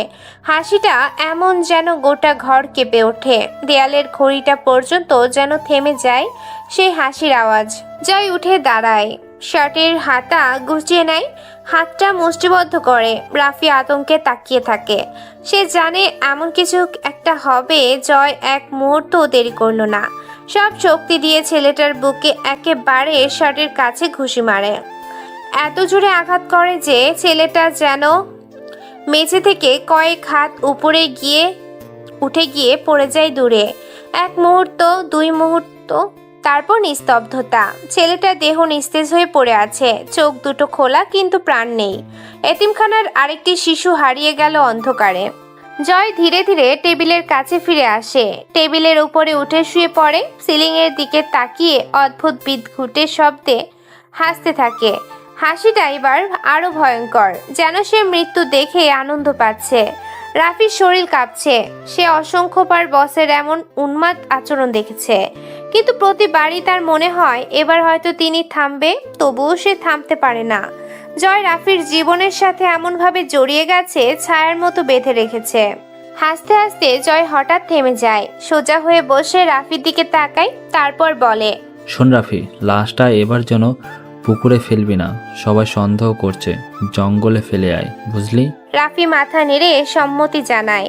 জয় টেবিলে রাখা টাকার বান্ডিল হাতে তুলে নেয়, চোখে উন্মাদ ঝিলিক নিয়ে কবিতা বলতে থাকে। টাকায় গাড়ি, টাকায় বাড়ি, টাকায় অনেক টাকা। এই ভুবনে চলতে গেলে টাকা ছাড়া সবই ফাঁকা। তাই টাকাই আমার আসল নেশা। তারপর সে আবার হাসতে থাকে। রাফি কাঁপতে কাঁপতে লাশটা তুলে নেয়। ছেলেটার ছোট শরীরটা রাফির কাঁধে ঝুলে থাকে নিথর হয়ে। লাশ নিয়ে বের হওয়ার সময় রাফির বুক কেঁপে ওঠে। তার চোখে বারবার ভেসে ওঠে ছেলেটার মুখটা। বয়স তো বেশি না, 12 কি 13, বাচ্চা একটা প্রাণ, অথচ এত সহজে শেষ হয়ে গেল। রাফি জানে এইসব কাজ করতে করতে একদিন তার নিজেরও শেষ হবে, কিন্তু তবুও সে জয়কে ফেলে যেতে পারে না। জয়কে ভয় পায় সে, আবার ভয় ছাড়া আর তার বাঁচার উপায়ও নেই। টাকাও দেয় তাকে। সে লাশ নিয়ে বাইরে বের হয়। রাত তখন গভীর। এতিমখানার চারপাশে কুকুর ঘুরছে। দূরে অন্ধকারে জঙ্গলের পথ। রাফি হেঁটে যায় সেই পথে। অফিসে একা বসে জয় আবার হিরোইনের টান দেয়। তার চোখ ধীরে ধীরে ঝাপসা হয়ে আসে, কিন্তু ভেতরে যেন দানব জেগে ওঠে। নিজের মনে বিড়বিড় করে, এতিমখানার এই বাচ্চারা, এরা আমার জন্য উপহার। এদের দিয়ে আমি টাকা বানাই, আমার সাম্রাজ্য বানাই। আমি জয়, আমার কাছে সবাই খেলনা। সে হেসে ওঠে আবার। ঘরটা যেন দম বন্ধ করা অন্ধকারে ভরে ওঠে। বিকেলের সূর্য ধীরে ধীরে অস্তাচল ছুঁয়ে দিয়েছে শহরের সামনে হালকা রং। আকাশে নরম আলোর রং। যেন সব কিছুই শান্ত মনে হচ্ছে, কিন্তু শান্তি কেবল বাহ্যিক। আফরিদ, আদনান আর জেসিয়া গাড়িতে বসে শহরের বাইরে নিরিবিলি জায়গার দিকে যাচ্ছিল বেড়াতে। গাড়ির ভেতরে এসির বাতাস বইছে, রোদেলা আলো মাঝে মাঝে জানালা ভেদ করে দিয়ে পড়ে ভেতরে। নিলয় গাড়ি চালাচ্ছে চুপচাপ বসে। সে সব সময় এমন কোনো কথায় ব্যস্ত হয় না, কিন্তু চোখ সব সময় সতর্ক। আদনান হঠাৎ গাড়ি থামিয়ে বলে, নিলয়, এখানে থামাও। সামনের দিকে দেখা যাচ্ছে ছোট্ট একটি টং দোকান, পাশে এক টেবিল, পাশে এক হোটেল, পাশাপাশি একটি কফি দোকান, সবকিছু পরিষ্কার পরিপাটি। আদনান সেটা দেখেই গাড়ি থামাতে বলে, কারো ওয়াশরুমের প্রয়োজন হলে এখানে নামো। আফরিদ, জেসিয়া ও আদনান গাড়ি থেকে নামে। জায়গাটা সুন্দর, মেইন রোডের পাশে এমন ব্রেক নেওয়ার জায়গা বানিয়ে রেখেছে। আদনান হেসে বলে, আফরিদ, এখানে দাঁড়া, আমি ওয়াশরুমে যাব। আচ্ছা বাবা। আফরিদ বলল কথাটা আর গম্ভীর মুখে দোকানের দিকে তাকালো। তখন টং দোকানের ভেতরে চোখে পড়ল কিছু অচেনা ছেলেকে। 5 জন ছেলে বসে আছে, তারা যেন আফরিদের দিকে টার্গেট করে তাকাচ্ছে। ওদের চোখে হাহাকার, যেন খেলা নয়, কিছুটা হুমকি আছে। তাদের মধ্যে লিডার ছেলেটার নাম সুমন, ওর হাতে ছোট্ট লেজার লাইট। হঠাৎ লাইটটি আফরিদের বুকের দিকে ঘুরল। আফরিদ প্রথমে বুঝতে পারে না। লেজারের আলো প্রথমে বুকের ডান পাশে, তারপর বাম পাশে, তারপর ঠোঁটের কাছে এসে থেমে যায়। জেসিয়ার চোখে পড়ে আলোটার। তিনি রেগে চিৎকার করে বলল, এই জানোয়ারের দল, আমার মেয়ের দিকে বালির নজরে দিচ্ছিস কেন? লোকজন জড়ো হয়। সুমন আর বাকি 4 জন হেসে বেরিয়ে আসে, চোখে মুখে অদ্ভুত হাসি। তারা জেসিয়ার দিকে তাকিয়ে বলে, তা আন্টি, আপনার দিকে নজর দেব? যদিও আপনাকে বয়স কম মনে হচ্ছে, চলবে দুটোই। আফরিদ ভয় না পেয়ে সরাসরি এগিয়ে গিয়ে চড় মারতে চাইল সুমনের গালে। ঠিক তখন সুমন হাত বাড়িয়ে তাকে ধরে থামায়। আফরিদ বলে, আমাকে জানো না, আমার বাবাকে তাও জানো না। ভালো করেই বলছি, সময় থাকতে মাফ চেয়ে নে, নইলে তোদের সবার কি অবস্থা হবে কে জানে। সুমন হাসে, হাতটা একটু চেপে ধরে নিয়ে বলে, চুপ করো গো সোনা, কি নরম তোমার হাত। এমন সময় ওয়াশরুম থেকে আদনান বের হয়ে আসে। মেয়ের এমন অবস্থা দেখে চোখের রাগ আর মুখে কড়া ভাব চলে আসে। তার মেয়ের সাথে এমন বেয়াদবি করছে 5 জন ছেলে। আদনান তাড়াতাড়ি এগিয়ে এসে বলল, ওই, আমার মেয়ের হাত ছাড়। সুমন আবার হাসে, মুখে কুৎসিত হাসি রেখে বলে, আরে বইডাটা আসছেন আঙ্কেল, আপনার মেয়ে তো দেখি সে একটা মান। এত সুন্দর প্রোডাক্ট কোথা থেকে আমদানি করলেন? এই কথায় আদনানের রাগ যেন মাথায় উঠে যায়। পায়ের ধ্বনি, হাতের সংকেত, সবকিছু থেকে বোঝা যায় যে তার রাগ সীমা ছাড়িয়ে গেছে। কফির দোকানে এগিয়ে এসে বলে। আদনান এগিয়ে আসতেই সুমন আদনানের গলা চেপে ধরে। আফরিদ আর দেরি করে না, নিলয়কে জোরে ডাক দেয়। সুমন হাসতে হাসতে বলে, কি বউড়া, তোমার মেয়েকে? সুমন পুরো কথাটা শেষ করতে পারে না, দম করে একটা শব্দ হয়, তারপর